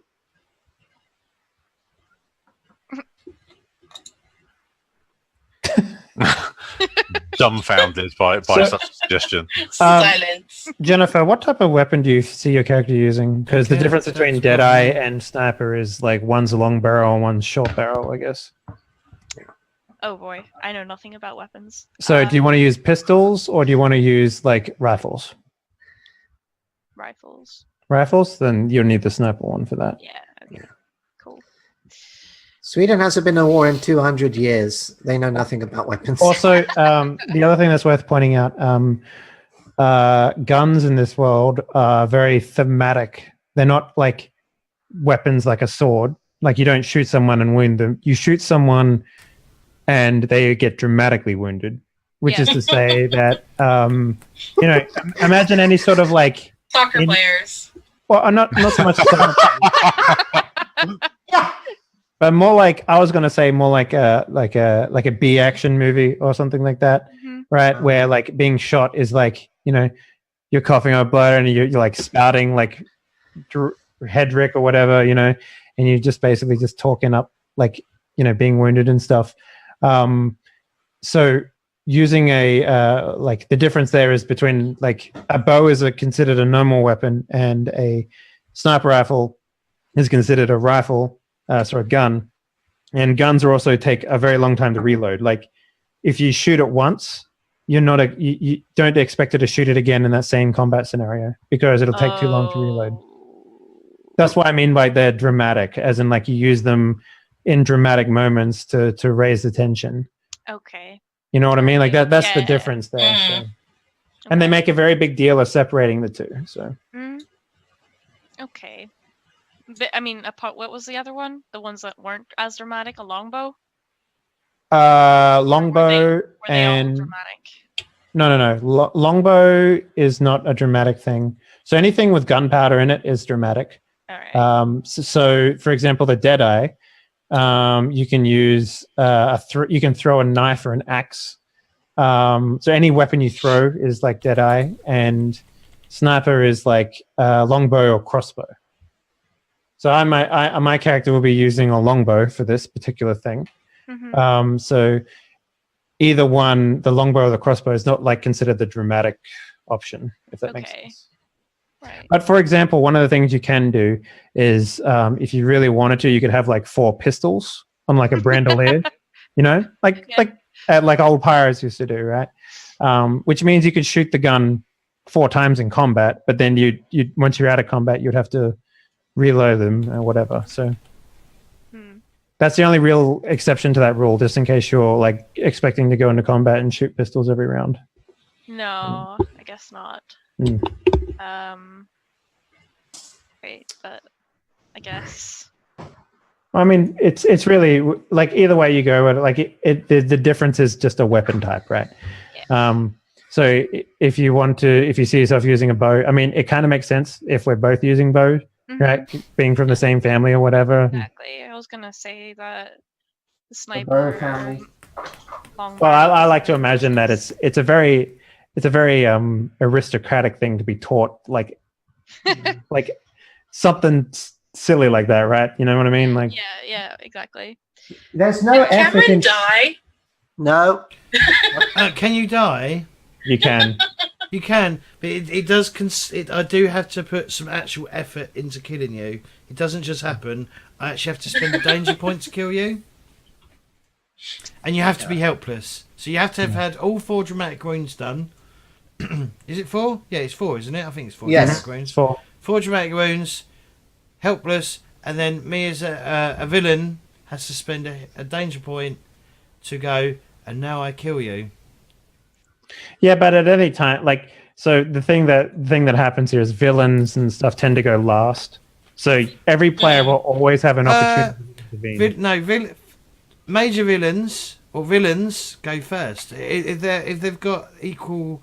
If they're But what I'm saying is, generally speaking, if a villain wounds you to the point where, so villains they're always top-ended. So interactions between characters happen in between. Villains up top, brutes on the bottom. So if you get wounded by brutes on the last turn and then a villain kills you, well, that kind of happens, I guess. But at that point, there are plenty of things you can do to sort of. The system is weirdly made in such a way where you don't just take one turn in a round. You take as many turns as you have raises. So it works like the highest amount of raises goes first until you reach the next point. And the next point, it's kind of like, I want to say golf, but not really in that regard, where like the person who will go first will always be the person furthest back. So, it kind of works a little bit, but yeah, it's best to just, when we get into combat, you'll see what I mean. Yeah. And then you'll be like, oh, okay, it's almost impossible. Having said that, though, it's almost impossible to kill a villain as well. So it's very hard to kill villains in this game. Because in a lot of cases, villains are like, I'll get you, Gadget, and then come back. Yeah. Like, that's the whole point of villains in this game. yeah. Right. Okay. I Well, will get you, Inspector Gadget. Don't know what that was, but about my stuff. Sorry for taking such a long time. that's all right. That's what we. There is no pressure. All right, there is no pressure. The character creation will take as long as character creation takes. Yes. Right. I think we should go on a break, and then we'll come back, and then we'll do Arcana. What about advantages? Has everyone done that yet? Yeah, everyone's done advantage. I believe everyone's done advantages. Yep. I mean, I picked them. I'm not sure if they're good. So what has everyone got then? Yeah, good point. Well, So we'll start with Cameron. yeah.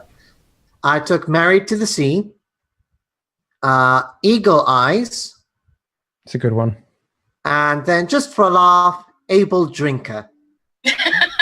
Nothing wrong with that. And like considering the game has dramatic scenes and action scenes, the fact that you can go into a dramatic scene and like make everyone drunk before they come in and rob the place, sure. Yeah. Like that's definitely not a bad thing, really. Mhm. Yep.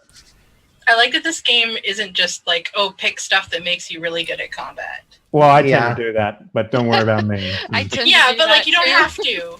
You don't have Yeah. to. Chelle, what did you go for? Well, I picked the foreign born for her like in hiding thing, and then I picked Disarming Smile and Streetwise because I think that kind of fits into her like Yeah. grifter. I did both of those as well. So, yeah, the other one that I thought about possibly taking was the Slip Free or the Second Story work. Like, either of those would be better than. There's a really, really good one if you guys don't mind me dropping in Yeah, here. no, please. If you want to do anything like that, Brush Past is very, very good. Yeah, I saw that one too. So that would be better than. Because it's also worth pointing out, myself and Jennifer have Disarming Smile by the point of having Aristocrat. Okay. So if Everyone's just going to smile at everyone. No one's going to fight you. No one's fighting ever. exactly Okay, right. So Brush what I'm Pass saying, yeah. is Yeah. creepy. So I 3 get them points. drunk. And then everyone smiles. Excellent. I mean, it would be kind of cool if you could if they gave you more options to pick from as what you want from your background. Because, in a lot of cases, I imagine an aristocrat that's intimidating and angry versus an aristocrat that's charming and witty. Yeah. Right? So if they were a little bit less stereotypical background stuff. Well, not even that, but just his 3 traits, pick 2 of them, right? You know what I mean? it could have just been something like that. But yeah, Imagine how much longer they would people would have taken to choose what to go for. No, no Oh. offense. Did Right, anyone Henry- else pick linguist? Did you I pick did. linguist, Jen? Yeah, I did. Okay. Because if I pick brush pass, which I was really leaning towards, and seeing as how Monty has disarming, like Yeah. everyone has disarming Yeah, smile. I'll switch out disarming smile as well. Actually, there's a couple of other ones I quite liked. So But yeah, if I pick brush pass, I have to go for a 1-pointer. So. yeah. Brush past. Seriously, brush past is real good. That's like, imagine you're in prison for whatever reason, and you can just kind of like Yeah. reach your arm out and just wonk the guy's Well, key. and she you has wouldn't 3 even know. points in theft as Ooh, well, so that like sounds really good. works with that. There's also the I one might that pick breaks able free. drinker too. There's also that one that allows you to like pick any lock, isn't there? Yep. What's it called? Yes. So I made a thief last game that we played, and there was a lot of really good traits in here for thieving stuff. So I think that trait's called "I've got that." Is it? Something like that. No, I don't think it's called that. Got it. Got Yeah, it. it's called Got It. Yeah, it's called Got It. Yeah, it's 2 points. How many points is that? 2? That's, One? Yeah, that's a 2 Two. point Isn't it? advantage. Oh, it's a 2. Damn. And the other one that's Yeah. worth pointing out too, like if you don't want to play a Jenny, but you still want to have that opportunity, Come Hither is real good. Yeah, I saw or that one. the other one that's worth pointing out that's really, really good is what was it? I'm so tempted to do like the Jenny thing just because my name is Jenny, but I'm not really playing that. So I'm not Monty, gonna what are force you you. changing disarming smiles to? Psst, over here. Yeah, that's the other one that I was thinking of. Yeah, that's the one. So imagine, so basically they're not always combat related, but there's an action sequence, which is where you're fighting, things are exploding, whatever. There's a dramatic sequence. Now imagine a masquerade ball, right? Mhm. And everyone definitely- choose, and our entire goal is to get in there and find out information about why the Count is like, you know, like why the Count is selling so many slaves or something James like Yeah. is taking notes right now. Yes. the idea here is that we each pick like the way we're going to do it. We get our raises, and that's how we do our characters. Like for example, your lady character. What is her name? I don't with have the a drinking? name yet. No, sorry, with the drinking. Oh, Cameron, Marie. I've changed it now slightly. Mari-Antoinette Normandie. All right, so Mari is in there getting drunk and causing a distraction for all the characters. We have another character stealing like a I don't know, a ring or something like that opens up a door, and then we have Andrew, your character like basically luring a guard that's locking a door off to another room to ask him a question or something like that, right? So all of those things would cost hero points, but Cogs they in don't oil. actually cost raises, right? Which is to say you can save your raises for doing important things, but you can use your hero points to do everything else. So it's a very interesting system regarding that. So that's why these sort of skills are very, very, very, very important. Like I wouldn't say important, but You they can also- make And it also means that you're all doing something. You're all able to do something in different scenes. Yeah. You're not all having to do exactly the same thing.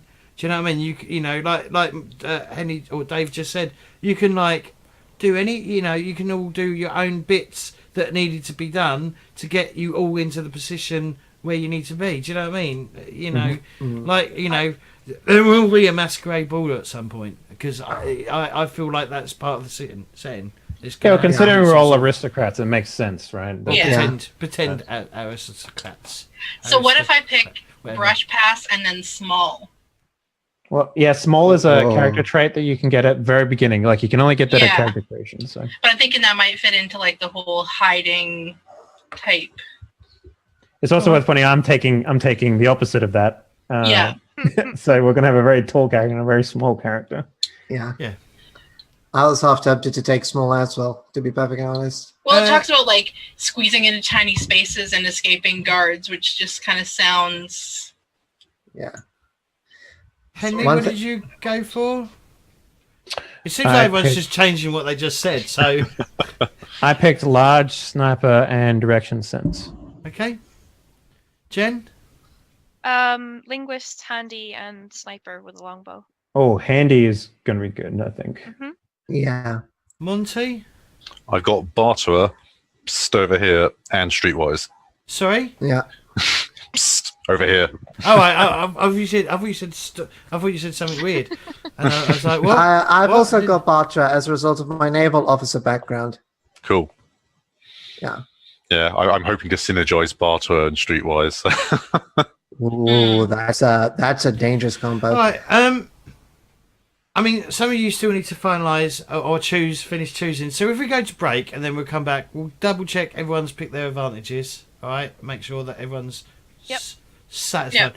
I'm not. Also, just so you know, if in the first session you go, oh, I should have gone for some of this, I will allow you to change your, move dots around in the first session, so you have a chance to Oh, thank you. figure That's things out. Cheers. So that's you're not nice. stuck. If you made a mistake or whatever, because if you're not used to the system, you're gonna make mistakes. So Yeah. I'm not gonna go. No, you can't change it. Just say, I should have got some of this. Can I move some dots around? And I'll go, yeah, sure. So yeah, all right. Let's redo advantages. Did anyone change their advantages? I did. Everyone. I think everyone did, didn't they? All No, right, so I let's- didn't. All We've right. completely redone the campaign. So, Chelle, did you choose a different advantages? No, I kept with the one I said last time. All right. Jen, you did change your advantages, didn't you? Yeah, I switched out sniper for a dynamic approach.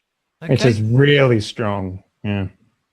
Monty, did you actually pick your advantages? Did we actually get to you? I can't Yeah, remember. yeah. I said Barterer, psst, over here, and Oh, yeah. Streetwise. Yeah. All right, cool. Okay, so now we move on to Arcana.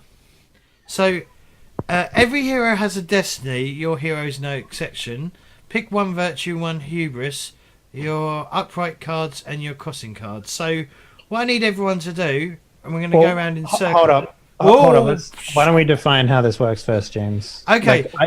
I think what's fair, and it makes it random, and it also makes it fun, is everyone draws 3 Arcana.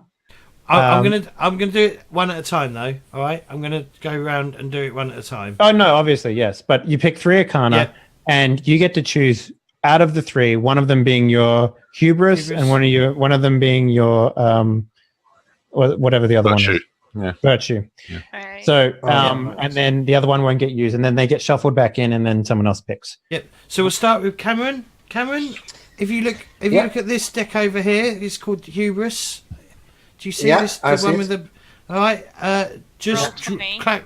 It says Yeah. click to draw, and then just drag it onto the table. All right. Okay, so just so do I click the thing that says draw, or do I just? No, you mouse over it, and then one will pop up, and you just click and drag. Yep. Okay. There. Yeah, I see it. Okay. So I've dragged it onto the table. Hopefully, there we go. So that's 1. Put it up top of the table. All right. Oh, my apologies. Here's 2. And here's 3. Right, I can't really show this at the moment because that screen isn't set up. All right, what do we got? We got the prophet, the road, and the betrayal. All right, Right. so the road Do is. you want me to do this, Henley, or Yeah, sure, did you you can want, do it, or did you want to do it? No, you can do it. It's your game. Let me find the fucking page though. If you're on the page, just you. I am on you the do page. It. Yeah, you do Yeah. it. You do it. You do it. There we go. I'll be. Welcome. All right, so the road, the virtue is Here's a dungeon dose friendly. of genuine Activate your virtue adventuring. when you meet a character, even a villain, for the first time. She treats you as friendly for one whole scene, be that in a dramatic or an action scene. Hubris for the road is underconfident. You receive a hero point when your hero decides he cannot take an action without help from another hero, insisting another hero spend a hero point to give you a bonus dice, or asking her to use one of her advantages to aid you, for example. The next one is the prophet. Let me just, where is that?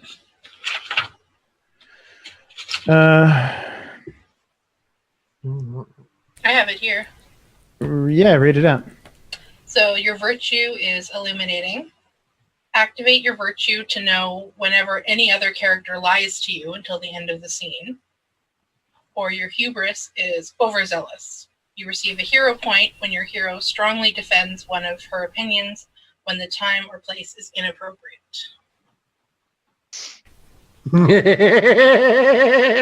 Okay, I really don't like that laugh, my man. I feel like that's going to be a thing. That's the thing that's inappropriate, right? That's it. X card. All right, hold up. Where's the betrayal? This is very like they don't do a really good job of like spacing these out. Like honestly, They're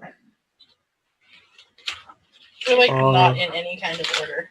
That hubris for the prophet sounds just right, though. Oh God. Where's the betrayer? Yeah, I can't find the betrayal I at can't all. find it neither. Is it in another fucking book? Draw another one. We'll leave that one. We'll leave that one over there. Aww. I can't see it in the book. no, No.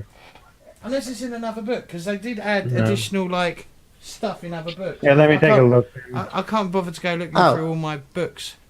The thrones. That one in here somewhere. Yeah, so that one has a virtue of comforting.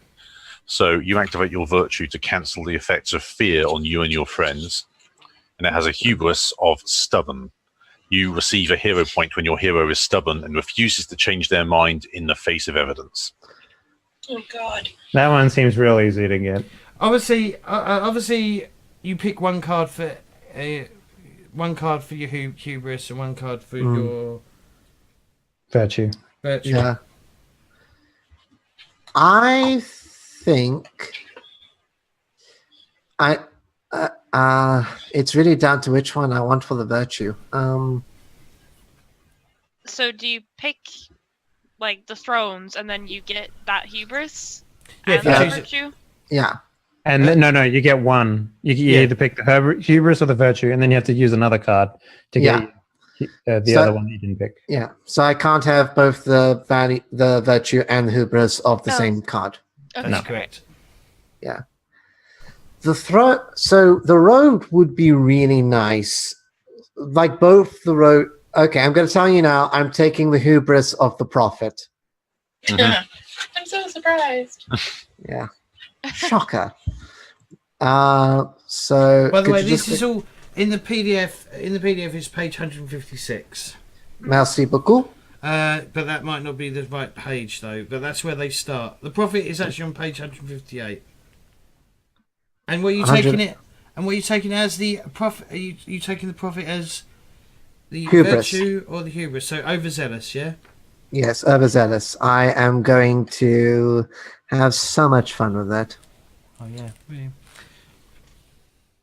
And what are you so- picking for your virtue? So the road is anyone that I meet for the first time for that scene treats me as a friend. Mm-hmm. The throne, I can comfort people in the face of fear. Yep.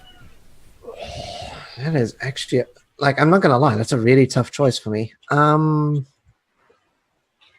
gonna say, because my character knows that she will do something inappropriate, which will no doubt cause a fight. Ooh, there's a key. I will take the virtue of the thrones. Alright, so comforting. Yes, I am Alright. comforting. I am comforting and overzealous. Zealous. Alright, cool. This cannot go wrong. Cute cat. Alright,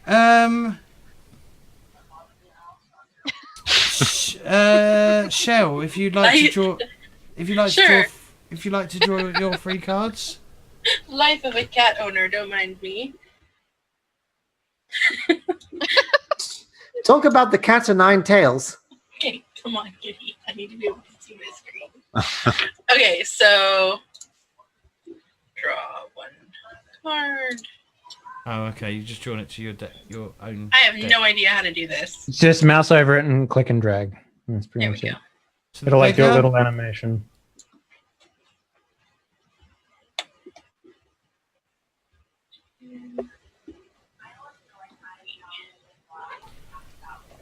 Right, I've got the glymph here already.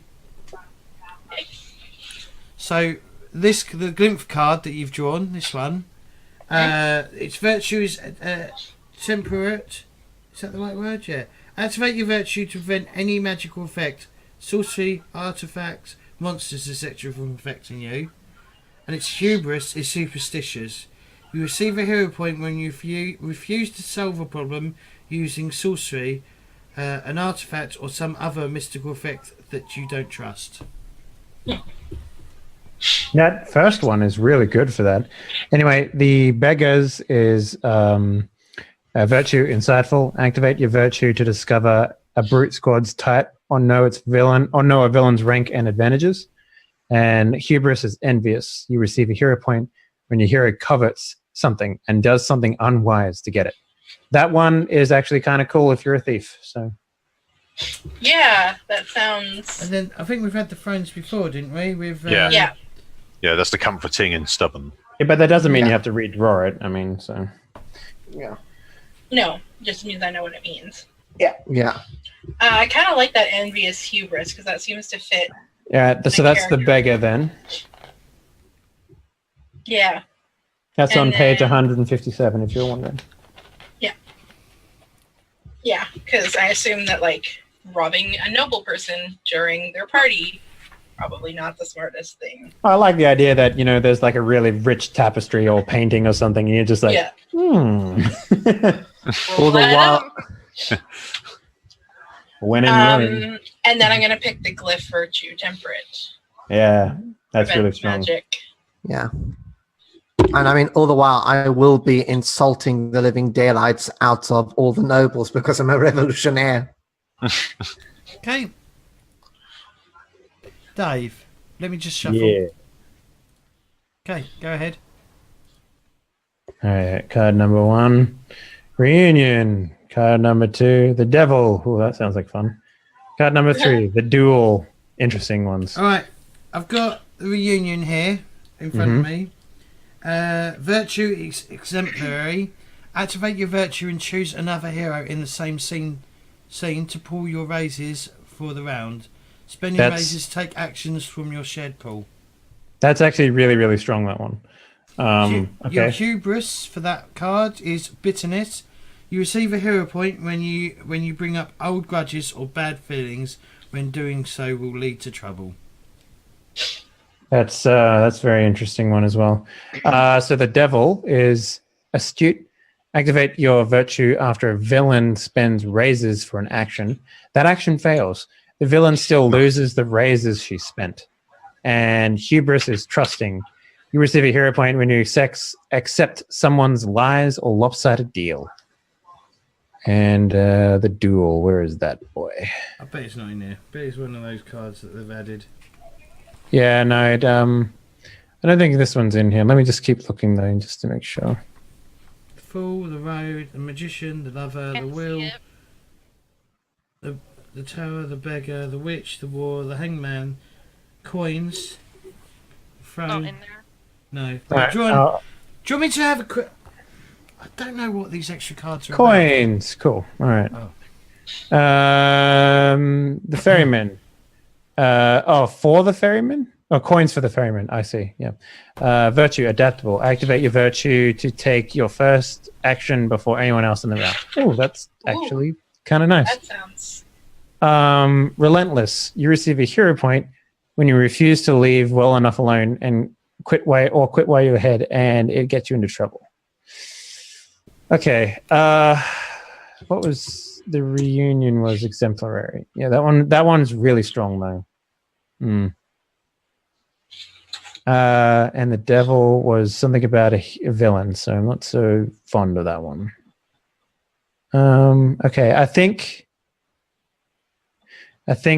we'll take I think we'll take exemplary, which is from the reunion. Mostly because I've seen that in play, and that is a damn strong virtue.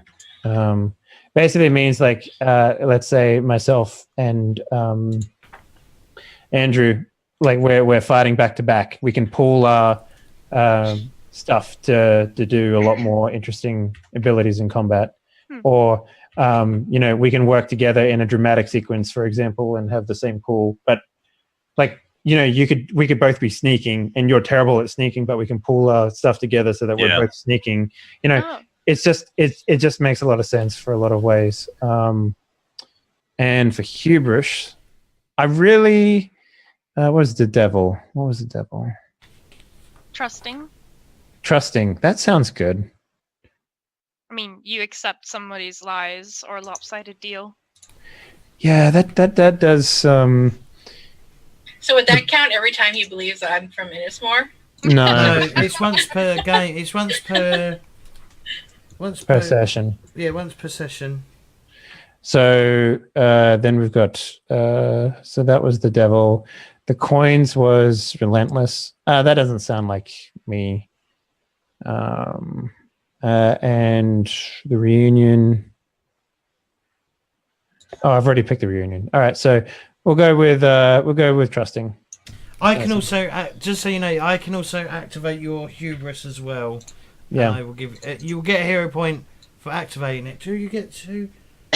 You may only activate your hero's hubris once per session. Activating your hubris gives you a hero point. The GM can offer a hero point to activate your hubris, but the player may refuse. If he accepts, he gains a hero point and must act in accordance with your hubris. So does that mean you only get one hero point still, or does that mean you get two? You get the one. Right. But this is a game about telling a story, so whatever makes sense. Yeah. Right, have you done picking? Yes. Yeah, I'm done picking. All right, Jen. Draw 3 cards. So just hover over the actual deck. It will pop one out. Yeah, there you go. You got it. Oh, good. The Hangman. I got the Hangman here. Your virtue altruistic. Activate your virtue to suffer a risk consequences in place of another hero.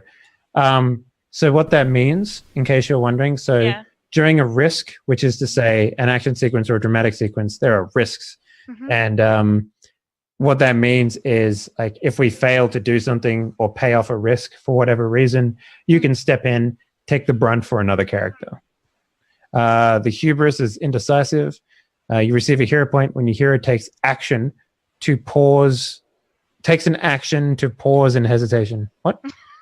Yeah, so if I take an action and say, I would like to pause and contemplate, that's when I get a point?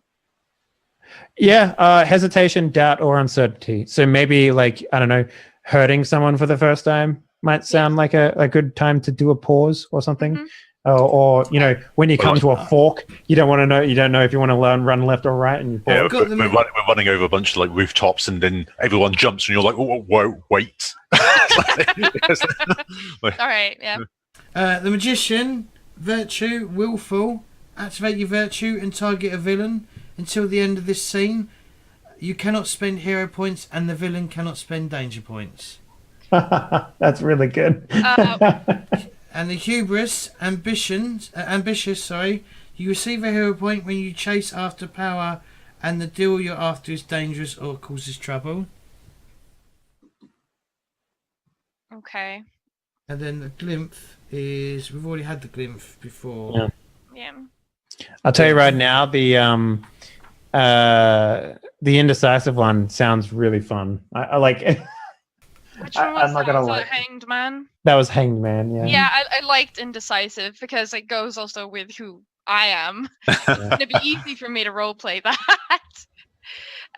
But I'm not sure. The willful, what? I don't really understand it because I don't understand the game mechanics yet. So if you activate, so basically, what that means, if you activate your hubris against one of my villains, like major, not just a You mean my Virtue. virtue? Yeah, So your there are three virtue. types of characters. There's brutes, which are just like you hit them once and they die or get hurt or taken out of the scene. Yeah. The second is a villain, which is like basically just like a guy with a health bar. And the third is a major villain. And the major villain is the type of guy that has dramatic wounds and all that sort of stuff, right? And a villain and a major villain, they have these things called danger points.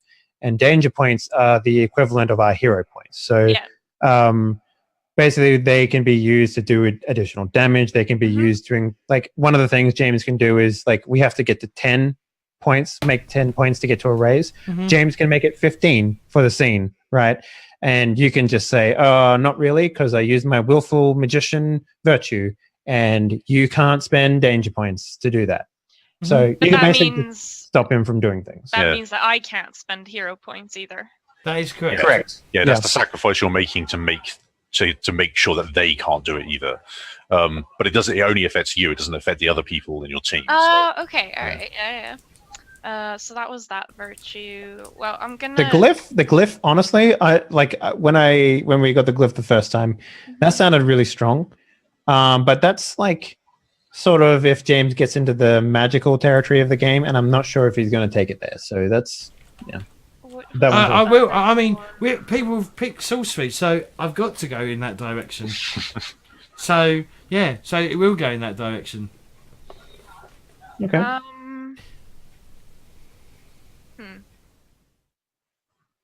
You know what? I'm gonna go with willful and indecisive. Yeah, Alright. indecisive sounds like a lot of fun. I'm not gonna lie. All I right, like it. you done then? Yep. These all on like from page 156 and onwards. So Yep. in the PDF you can just cut and paste that all in there. Mhm. So I'm going to recall. I'm going to shuffle. Monty.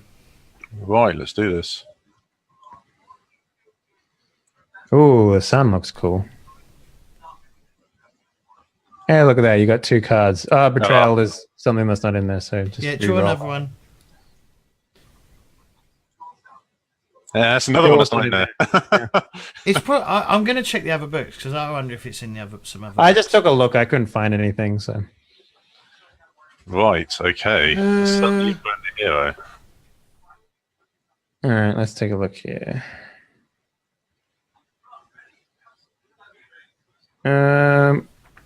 That's interesting. The sun, virtue, glorious.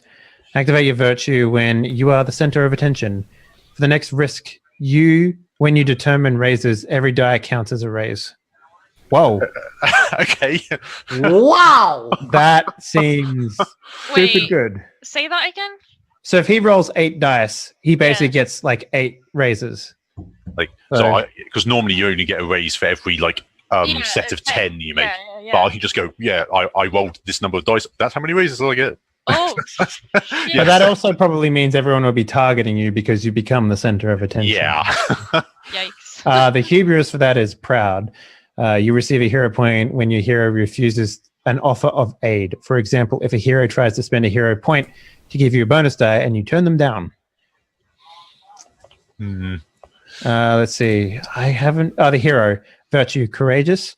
Activate your virtue to add bonus dice to your risk equal to the fear rating of your target. Oh, wow. That could be really interesting. Like, for example, if we're fighting like a kraken for whatever reason and the fear rating is like ungodly, you could just be like, no, sir. Yeah. I'm going to add 15 dice to my pool. Like, that sounds really good. And the hubris, foolhardy, you receive a hero point when your brash, cocky, or reckless actions cause trouble for you and another hero. I mean, I must say I'm liking foolhardy. And then the Emperor is commanding. The virtue's commanding. Activate your virtue. The GM gives you a hero point. Gives a hero point to all other heroes in this scene. And then the hubris is hot-headed. You receive a hero point when your hero flies off the handle and loses her temper, causing trouble. I think you have to take the sun one here, dude. Like, Yeah, that's too good to say no to. Yeah. Yeah, really. Yeah, I think I'm going to go glorious for my virtue. Yeah, I'm liking the feel of foolhardy. So yeah, glorious and foolhardy. I think pretty much is like the 2-word description for my character's personality. I think. Perfect. All right, cool. So everyone's done their virtue and hubris. What is the next step? Final touches, I think. Step 7 is Stories, pick. isn't it? Actually, step 7 is pick a story. Yep. Stories are part of your past that remain unresolved. Do you have an old enemy who continues to haunt you? Perhaps a rivalry that's never been put to rest. So the best way for picking stories, in my honest opinion, is you look through the traits. You look through, like, maybe you want your character to be better at sailing, for example, or you pick through like something else, like an advantage, and you basically build, because that's the reward. There is no XP in this game. If you want, for example, to be an able drinker, it'll take you 1 session to get it, as long as you do your story, because it costs 1 point to get. So find something in the advantages that you couldn't add to your character, and then just sort of build a story around that. Like, for example, Jen, you mentioned that you would like to be better at combat. So maybe your 5-point story will be to learn how to be a duelist, for example, right? Right. So that's 5 points. That means you have to do in 5 different sessions. It could take you 8 sessions to do the 5 points. Mind you, It you're could not even always take gonna get 10. It could take, because it could be every. I mean, I might, it could be every other session. I bring up bring your story into the fold. Yeah, and just because it's also there's so worth- many. Just because there's so many players. Yeah. There's 5 players, so I mean, Yeah. yeah. And it's also worth pointing out that you can only ever do it once per. You can only ever do 1 point per session. So you can't do 5 points in one session. If that And makes I'll also have my own stories that are going in as well, and they work pretty much the same way. But yeah, you just you don't need to define everything. All right, you don't need to choose. All you need to choose, okay, for your story is basically a name for the story. So something that you can think like. If you look on there's in all the handouts every character I've given a hit, which a hand. Blah, words. I've given every character a hero story. Right. Yeah. Right. Mm. So if you look at it, you should be able to edit this as well. All of you should be able to edit your own ones. If you click on edit, it will go to the edit for it. But yeah, so you need to think of a name for the story, summary of the goal. So what that means is, what does that mean? Fuck, my brain just fired. summary of the goal, man. Like the end of your story, the conclusion of the arc. But so we're gonna have multiple. Oh no, stories. summary of the story. So the summary of the story. So the summary of the story is like what the story is about, and then the ending is, you define the ending. Like, for example, if you're trying to revenge against someone, they lay at your feet.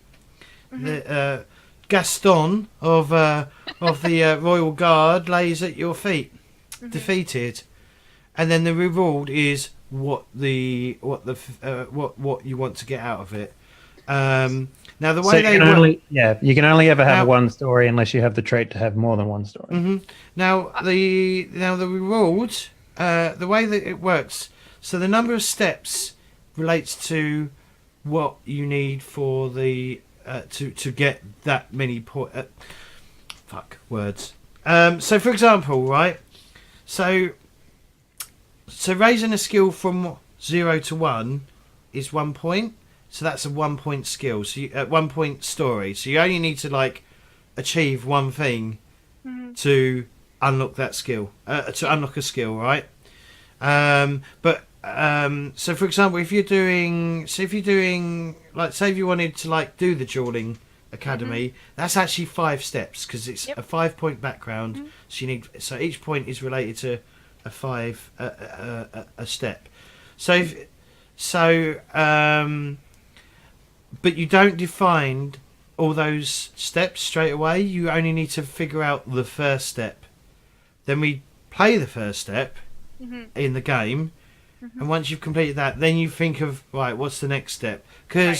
Because that could change as we go along, like Yep. the way it branches off and stuff like that.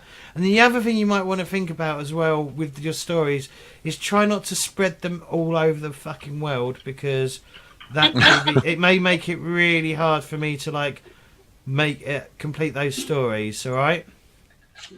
So if we pick something small that only takes like one step and say we finish it in like a session or 2 or 3, Yeah.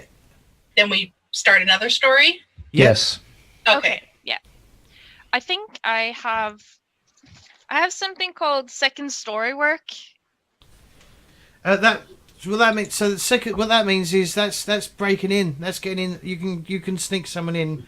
You find another entrance into a building. Yeah. Okay, right. So That the was- advantage that gives you what you're thinking of is called foul weather Jack. Yeah. Oh, okay. Well, Gives That's you a good. hero second story. So that's good. All right. you become a building with two levels on it, basically. Then so Yeah, I've already got the I know what I'm going for in terms of like what reward I want. I want to get rich. So, 3-point advantage to have money. So I've called it. I'm calling that story "Get Rich or Lie Trying." It's like I love it. for now, I've got my story is prove my teacher's techniques are have more use than just in ceremony. And I'm going for a 4th dot in aim. Okay. I don't know what I'm gonna go for.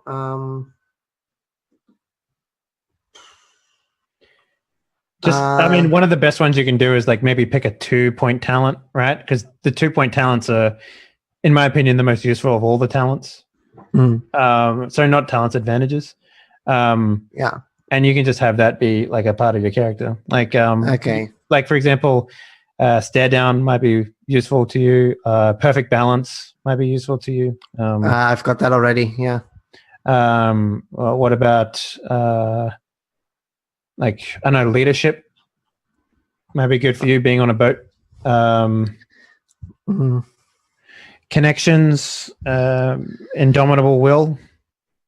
I could go with connection because, like, I have an idea of what my character, like, what my super objective is. So, what I inevitably want to happen to my character that's going to make it go, okay, I can retire happy now. Yeah. But I don't want to focus on that to begin with. I'd rather like build her up to begin with.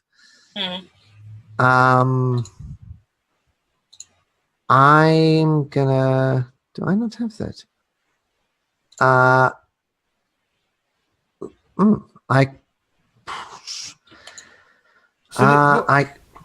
Yes.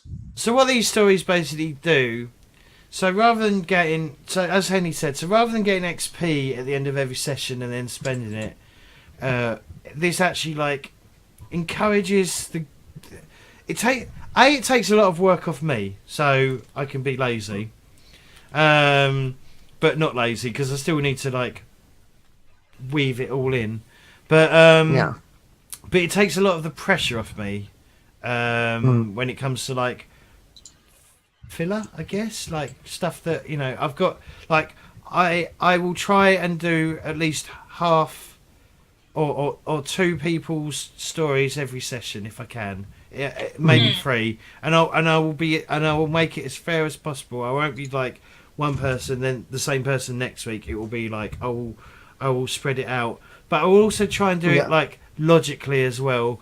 And I'm not going to be unfair at all. I don't want to be unfair because I'm not here to be unfair. I'm here to be impartial.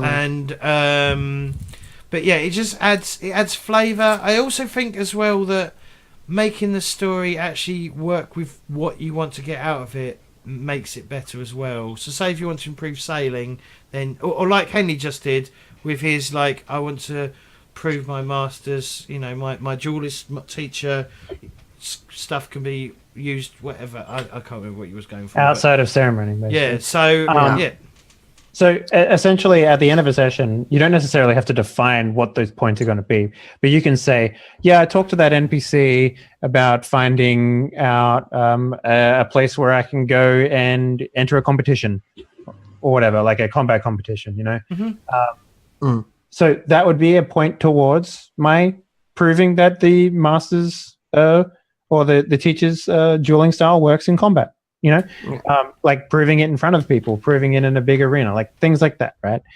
These are sorts of things that you can sort of do during the session, and they don't necessarily have to always be like, okay, this session I'm going to do this exact thing, and if I don't do it, I don't do it. But at the end of the session, you can argue, or vouch. It's not gonna be.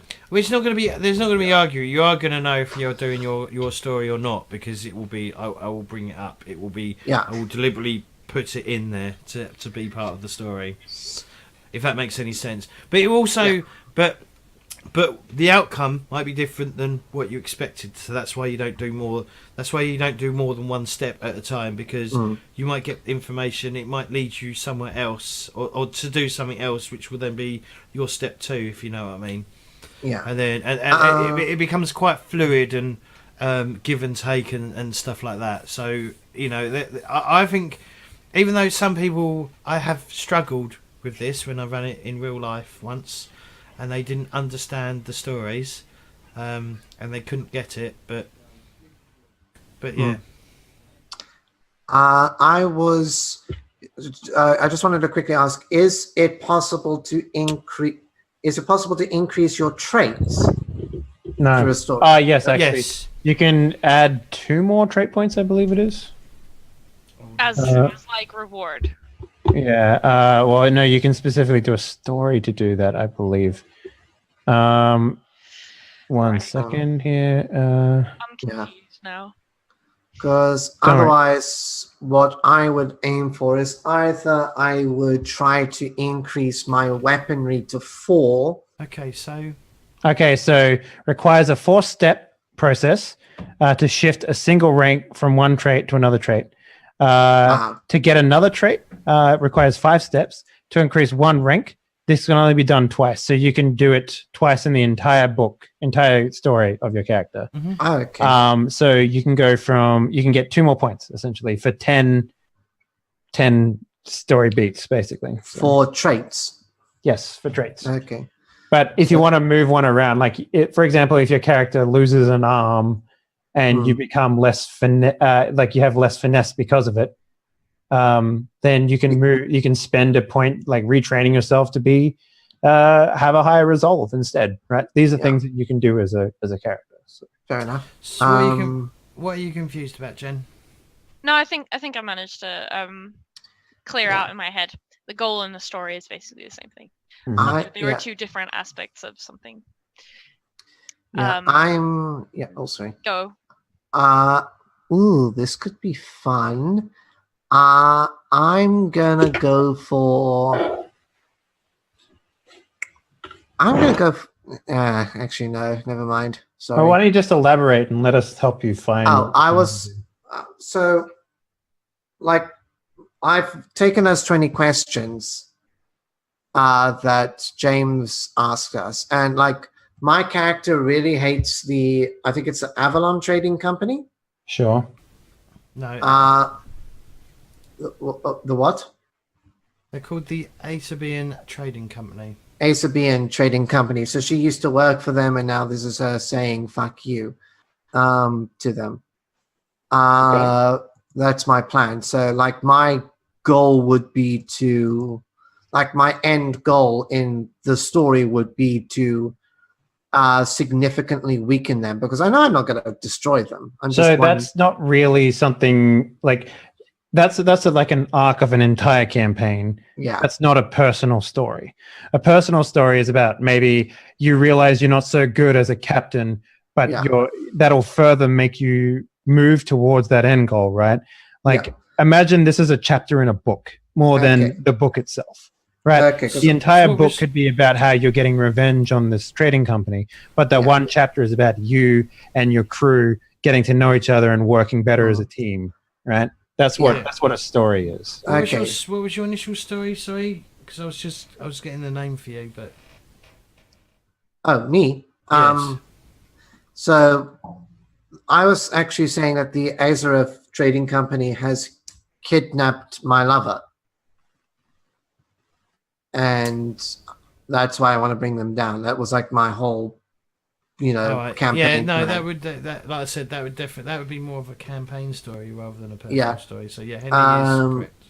Yeah, so I think maybe what my story could be for this chapter is perhaps I could get Hang on, the advantage. Cameron. Oh.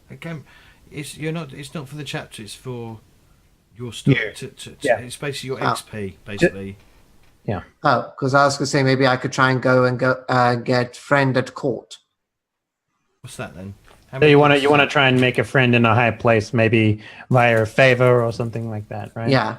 Like, maybe your story could be, I realize how powerless I am as a captain. I need friends in high places. Yeah. And I guess friends in court is what, 2-3 points? It's a 2-pointer. So that means you'd spend the first session maybe finding someone in the second session, actually, like maybe doing a favor for them or getting them into your favor or whatever. Mm-hmm. Yeah, that's fine. I've got a name. I've just thought of a name. Befriending. I'm going to call it. Why can't I edit? Oh, hang on. I know how to edit. You lied. Here you go. I'm going to call it. Oh, sorry. Has everyone else added to their story? Yeah, I haven't yet. I set up like a first step as well. Yep, that's what you want. You need to do a first step. Yeah, so I've basically got learn of some kind of scheme, treasure hunt, or heist that's going to get me rich quick. Yeah.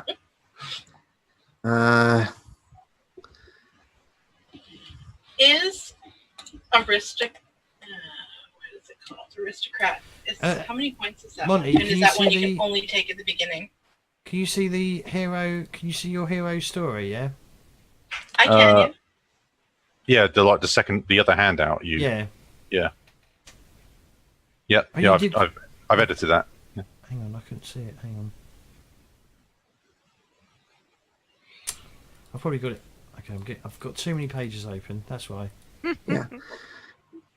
So remove summary of goal and then replace that with what the goal is, right? Sorry, Cameron. So when it says summary of goal, just delete that and replace it with what the actual summary is going to be. Yep. The summary of the story, basically. Yes. Okay, I think I'm done. And what we do is we complete them. I will obviously duplicate new ones and give you new ones because I've got a whole list of them down here, so they're quite easy to hand out as I go along. What about you, Jen? How are you doing?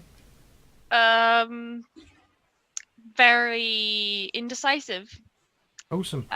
Yeah, not Playing really your great. character already. Well, I mean, why don't for the first one you pick like a 1 trait or a 2 trait thing, something real easy to do, and then sort of try and tie it around what you think your character would do. Yeah, where was it? I really like Eagle Eyes. Yep. But that's the thing. I'm not really sure how I'm supposed to like involve that into like a story. I mean, I want to. Isn't that James's job? No, I mean, like, how am I gonna make it my goal, my reward? I think first and foremost, you may want to get yourself some notice before you go Eagle Eyes. What? Oh, right. Yeah. Huh? I don't get that. She's got no dots in notice. Okay, so as long as you have a clear line of sight. Okay, so basically one of the things maybe like you're an explorer, yeah? Yeah. So I mean, it's safe to say that most of, if not all, the regions that you're comfortable exploring, at least on the onset from your career as an explorer, might already be picked over.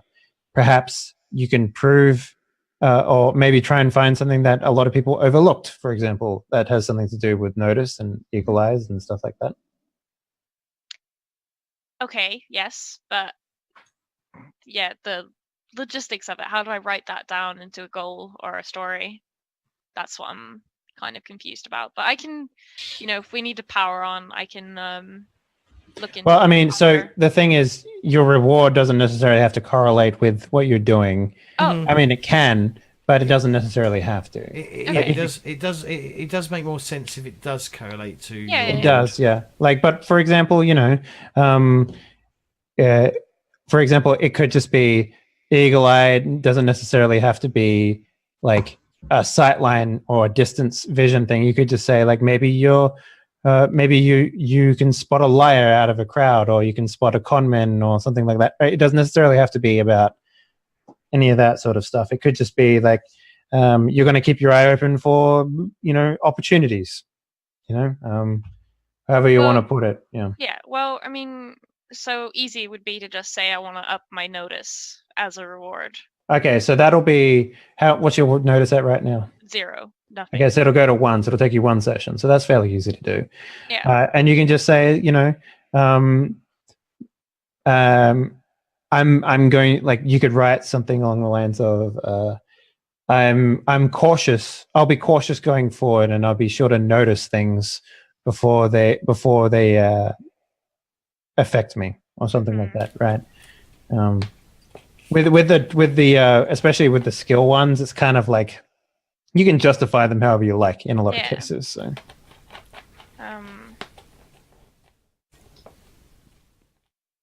But yeah. So sorry, this part was just really. That's all right. That's all right. Not everyone gets them straight away. So I mean. Don't worry if you write it wrong. It doesn't matter, as long as we know the step and the goal. How many do you understand? Like do you play a lot of video games? Yes. Okay, so one of the justifications for increasing your skills might be the more you use your skill, the more effective it becomes. So maybe the entire story is about you making sure that. Paying attention. You're paying attention to everything around you, and by just succeeding at a risk related to noticing something before it hits you or something like that, that'll be enough to increase your notice, right? It's a one dot thing, so there's very little story you can get out of a one session, one thing. Right. I mean, and I will quite happily give everyone who's not sure a week to do it. All right, so you've got till next month, but I need it by next Monday, or just before next Monday. Yeah, so maybe what Sunday. What about story name? All the little things. Sure. There you go. There you go. Done. Sweet. So we're on.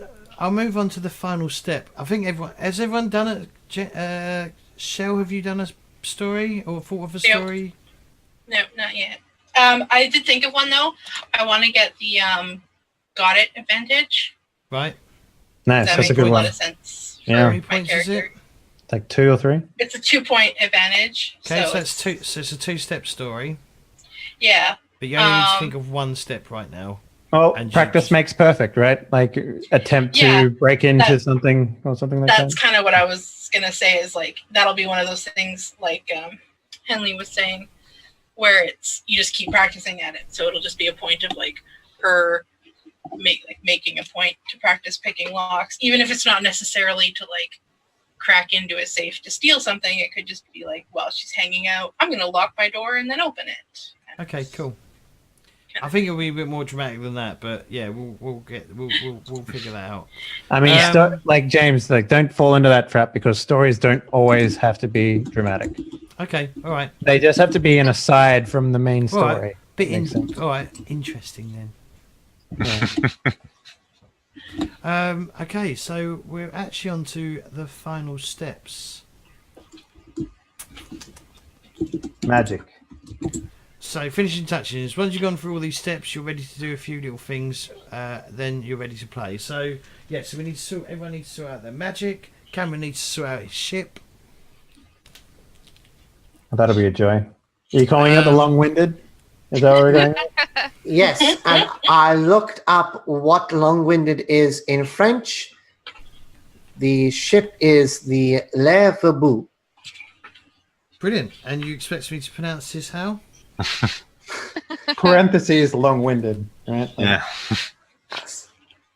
I'll get my daughter to come on the stream next week and give us all French pronunciation lessons. All right, thank you. No, I think it's best if we butcher it. What do you guys think? Yeah, I want to butcher French. My sincerest apologies to your daughter. It could literally be our je ne sais Okay, quoi of the so- French language. So yeah, so who needs to do magic? I've already figured mine out. So Could But you have magic as well? could you help? I got glamour magic. So Could you, Monty? Could you help? Could you help Chelle with her magic if she needs help with her magic? sure. Because I'm not 100% sure on how you pick it and what. Well, each one is different, and basically it'll give you a set number of things you can pick based on how many sorcery talents you have or advantages you have. I'll obviously read it this week, but yeah. Yeah, I figure that'll be the sort of thing where like I will read over it this week and make sure I understand it before next week. And Cameron, you need to pick a ship. Yes. You need to choose a class. You need to Yes. choose the ship's history, so its origins. Mhm. And I believe you get a back. I'm going to give you 2 backgrounds to pick. Oh. And you can pick from this book, so the core rule book, or Pirate Mhm. Nations. So, I hate Yes. to ask this, like just because we have a boat, I hope we're not always going to be on the boat. No. No. I think the boat's going to be like more of a plot, more of a way to get around. Yeah. We. It's a MacGuffin, is what you're saying? Not really a MacGuffin, because MacGuffin is what you're chasing after, isn't it? I thought that's what a MacGuffin is. No, MacGuffin is like a It's gonna. it's a thing that's in a movie that just lets you do a thing. It's going. I guess it's going to be your home. Mm. I don't know about that. Yeah. Maybe. I mean, I guess. I don't know. Like, Think of the so cruise. what about like story tie-ins here? Like, how are we all connected? I mean, obviously, I got myself with Jennifer. That's fairly easy. Mhm. But how does the 2 swindlers know each other? Quite possibly What were your through advantages, swindling. Monty? So my advantages are, in total, including the ones I got from backgrounds, I've got glamour sorcery, an honest misunderstanding, journalist academy, barterer over here, and streetwise. Maybe you're streetwise. That's what I was kind of hoping you had. Maybe you're the one who helped my character like get established wherever they are. Mhm. So like she basically went to you as like her connections fixer person. I Right, thought okay. I thought. And then like they've Yeah. maybe run some shenanigans together because shenanigans. Yeah. Wait, what's glamour sorcery? Is that in a different book or something? That's that. No, it's annoyingly it's called something different, but it is the same. It's the Isn't it? Knights of Avalon stuff. Yeah. Okay. I thought that was like reincarnation, the Avalon stuff. No. It's not quite the same thing, but yeah, you like embody like one of the knights of the sheep. So you go into the avatar state, basically, is what you're saying. Yeah, kind of. Yeah.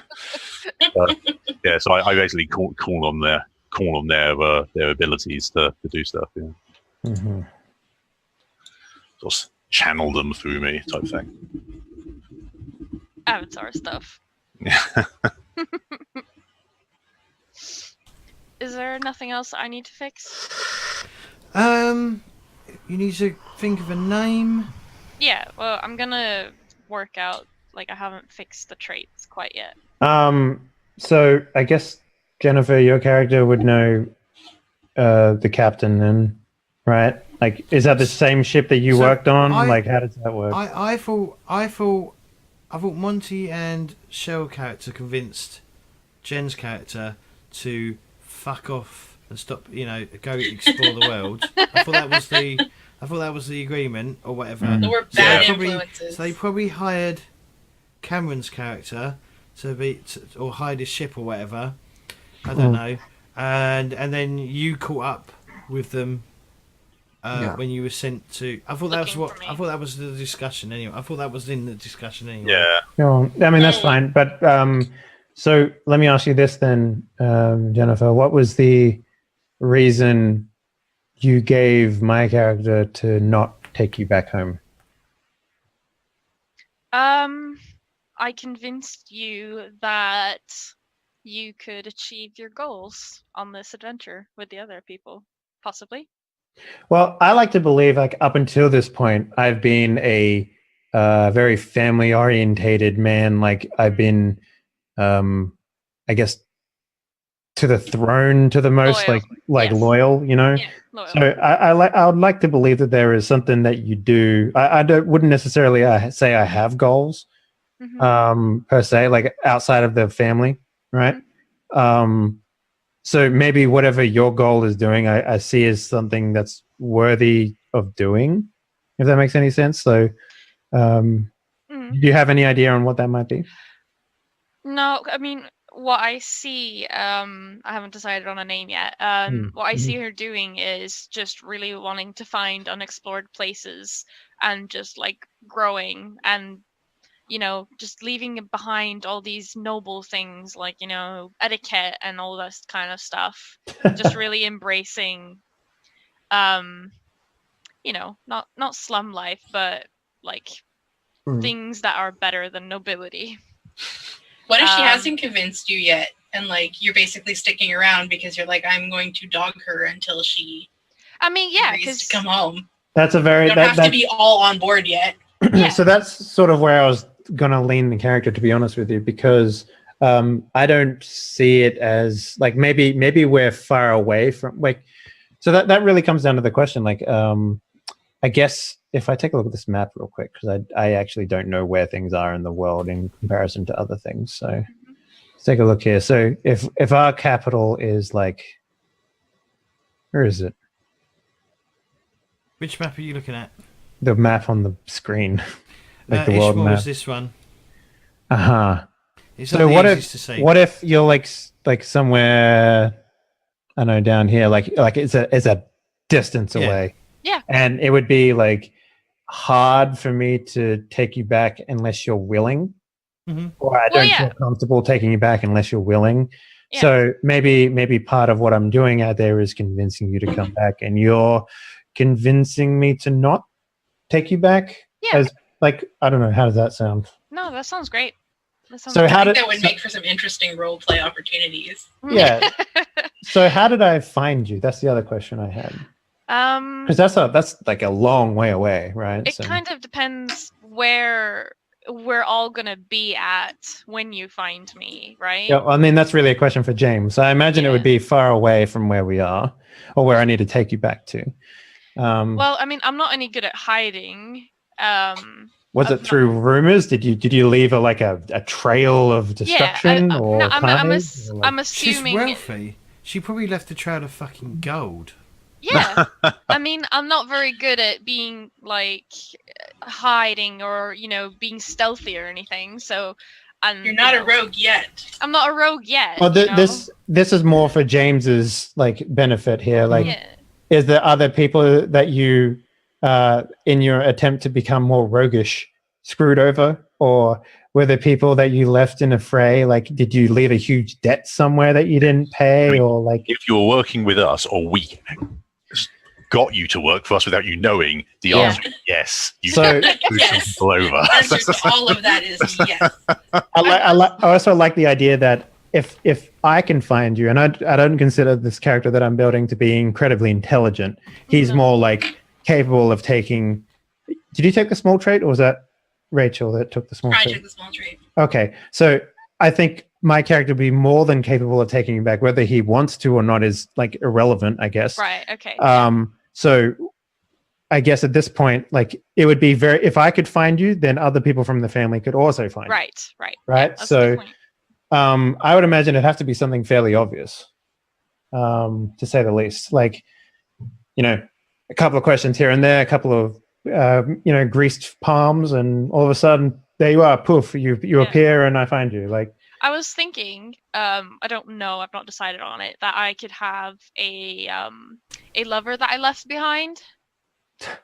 Like you swindled someone? Like No. That's not quite what I meant. I meant just that, like, you know, I got bored of the noble life, but I had a lover there that I left behind. But I also told When them. you say wait, lover, do you mean a legit, illegitimate lover, or a lover who you were supposed to be married to? Yeah, like a betrothed. Yeah. Good question.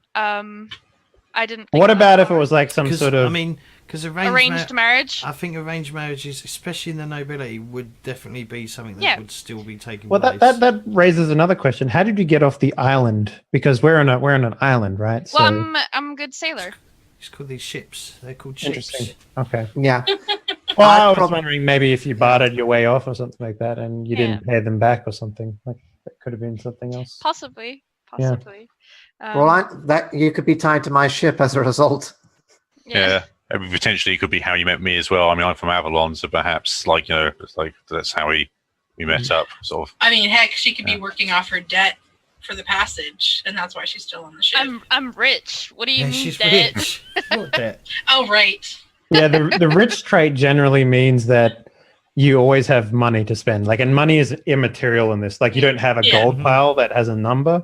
Yeah. Basically, you just have 3 currency tokens that you can spend during a session, and then at the start of the session, you get those 3 tokens back. So you're so wealthy that you just have money. Money to burn. No, I was just thinking that I've pissed somebody off, but I did tell them roughly where I was, like, my plans, and then you can follow my money trail. I also like the idea that you're a cheap drunk too, and that you're very blabbery when you drink. I like that idea. I like that idea. That's basically me in a nutshell as well. So Cheap night out. roleplay. So, you said I'm allowed 2 backgrounds, right, James? Yes. For the ship. Okay. So Well, I've no, just- so you can take one for so you can take them from the backgrounds. You can take from the rule book and the Pirate Nation book as well. Yes, I'll have a look at those before I make a choice because I've just chosen prominent battle. So our ship can take 5 critical hits before she is crippled. Okay. Rather, Also gonna he need to- is. So you want to name the ship as well? There is a ship. Are you saying Did that Did he the ship pick that is ridiculous a he? French name? Sorry. Sorry. Yeah, try not Sorry. to talk over each other. Sorry. What did you say? Who said what? Someone go first. Right. You go, Chelle. Oh, I was just gonna say, I thought he picked a ridiculous French name did. for the ship already. Yeah, I you did. Le Verbou. Yeah. So yeah, if you look down under Monty's character, you'll see hero ship. Okay. Everyone's got access to it. Just go to the step. Yeah, go to. Oh, you can actually probably just do it on. Yeah, just do it. Just have a separate character sheet for the ship. Yeah. I was just gonna say, did you say that the ship was a he? Yes, because in French, all the French, all their ships are masculine. That's horrible. Okay. Everywhere else in the world, ships are ladies, but Right. France had to be the exception. Okay, yeah. Gotta be special in France. Yes. So it's okay if I don't have the ship from the same nation that I'm from. It doesn't have to be. It makes more sense if it is, but it doesn't have to be. Well, I sort of like the idea that I captured the ship in the prominent battle, and then as a result, I was able to Okay. that's how I got my commission. Because I like the idea of it being from. Oh boy, here we go. Veston. I'm not going to try and Yeah, pronounce the just whole say thing. Veston. Yep. So then that way, if we ever go pirating, we get a lot of money. We get all the wealth on the ship instead of half. Well, you won't be able to because that leads to corruption. So. Oh, never mind. Let's go with Matinee. But you can. It's more. What's this called? What's the? It's more. It's more of the romantic side of piracy rather than like actual true bloodthirsty pirates. Yeah, What's we it called? walk. Is it Dread Pirate Roberts? Is that the? Yeah, from the Yes. Princess Bride, yeah. Yeah. Yeah. So more that than than like more real- Pirates of the real world. Caribbean than Assassin's Creed Black Flag. I don't know. They blew up they killed a lot of people in Pirates of the Caribbean. So Yes, they did. Yeah, but they were all corrupt villains. Yeah, it says historic That is pirates true. versus heroic pirates versus historic pirates. Seven Seas role-playing game about swashbuckling, blah blah blah.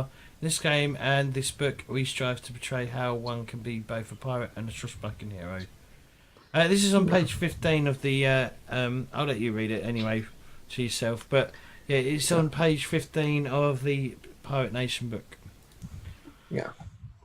You'll have to pick a crew. You'll have to name the crew as well. I'm going to assume you have most unless a player can fit a particular position. I think you're going to have a crew of mostly NPCs. Yep. Yes, I'm gonna make it a flute. What? A flute. It is a Dutch ship. Oh, okay. Yeah, it's prominently a Dutch ship. It is. Let me read the thing. It is a ship very similar to the Carrack. The Western designed the flute for long voyages, completely eliminating cannons. Oh, never mind. Let's change that. yes, I picked a merchant vessel, but I put cannons on it. You know what? I'm going to take a brigantine because I always love selling those. The brigantine is a favorite among pirates because of its speed and maneuverability. Most brigantines are fitted with oars for when the wind dies, making larger ships in the same condition vulnerable. Yes. And it makes sense that I would, because I'm thinking my character is young, so she doesn't have exactly the most experience. What history are you going for? What origin did you say you're going for? Western. I was going to go for that, and then I was like, yeah, Western, yeah. I'm just going to put Western there, and then I'll list myself as a captain. Mari-Antoinette, Normandie. I just had a really quick question. Yep. What are same-sex marriages like a thing? Yeah. They're not. Even in the book, they have all the romantic things they have in the book are all same sex. So technically, I could be betrothed to another woman. Yeah. Yes. Okay. Yay! Cool. Pride flags for everybody. Woo. Sweet. Yeah. I mean, it's not like, yeah. Great. Yeah. Everything's fine. Right, so should we wrap up there for this character creation Think as so. we're getting to the end? Sure. Just during the week though, guys, if you could go through and answer the 20 questions for me, and either put it on Word or make or whatever, and send me, or Google Docs or whatever, and just send me a link to it so I can have a look, and I'll add it to your or do it in your character background section, which is if you click edit on your character sheet, you can do bio info, so you could put it there. Where do we find the 20 questions? 20 In the book. questions. It's in the book, but it's also, if you go here, Hero Creation, there's the 20 questions. There's a link to the 20 questions there. Aha! And you can Brilliant. actually click on each individual question to get it. Thank Please you. answer them as best you can. And yeah, and then get it to me before next Monday, preferably. Right. All right. Okay. But other than that, we'll start going around the table. We'll get people to give themselves a shout out. So we'll start with you, Henley. Yo, what up? Name's Dave. Nice to meet you. Find all my stuff on twitch.tv/Henley. You can find all the role-playing stuff I've done, which is a lot of it, over on Twitch TV. Sorry, youtube.com/Henley as well. I think there's like 4,000 something hours of role playing content there. So My God. yeah, it's mostly like grindy stuff, and a lot of it is like very adult compared to this. So yeah, if you want to see what a cyberpunk future looks like, where everyone is cool doing whatever, then go check that out. It's actually, I have the longest running Cyberpunk 2020 campaign on the entire YouTube. If the campaign, if you know the people who made that game are to be believed. So yeah. Is that because you're the only one? Pretty much. I mean, not really. It's kind of like one of those hard games to play for a long time, mostly because the death rate in that game is incredibly high. So, Jen? I mean, yeah, hi, I'm Jen. I've not done this before, I guess. I do have a Twitch channel, but I haven't streamed in over a year. Don't really have much else. I've got an Instagram where I post my art because I'm an art student, but it's whatever. Cool. Well, Give me a link and I'll get it all set up and I'll have it come out and people can follow you. yeah, okay. And if you use Twitter or anything, I can have that all set up for you as well. Okay. All right, but we'll do that for next week. Yeah, do that next week. Monty. Hello, I'm Monty, aka Dark Liquid. You can follow me on Twitter at Dark Liquid, where you can follow me basically complaining about things occasionally. Otherwise, I publish some stuff on Joy Through RPG, mostly for Numenera and stuff like that. That you can check out. And that's it really for me. Cool. Who do I go for? Chelle. We'll go to Chelle next, and then we'll go to Cameron. Hello.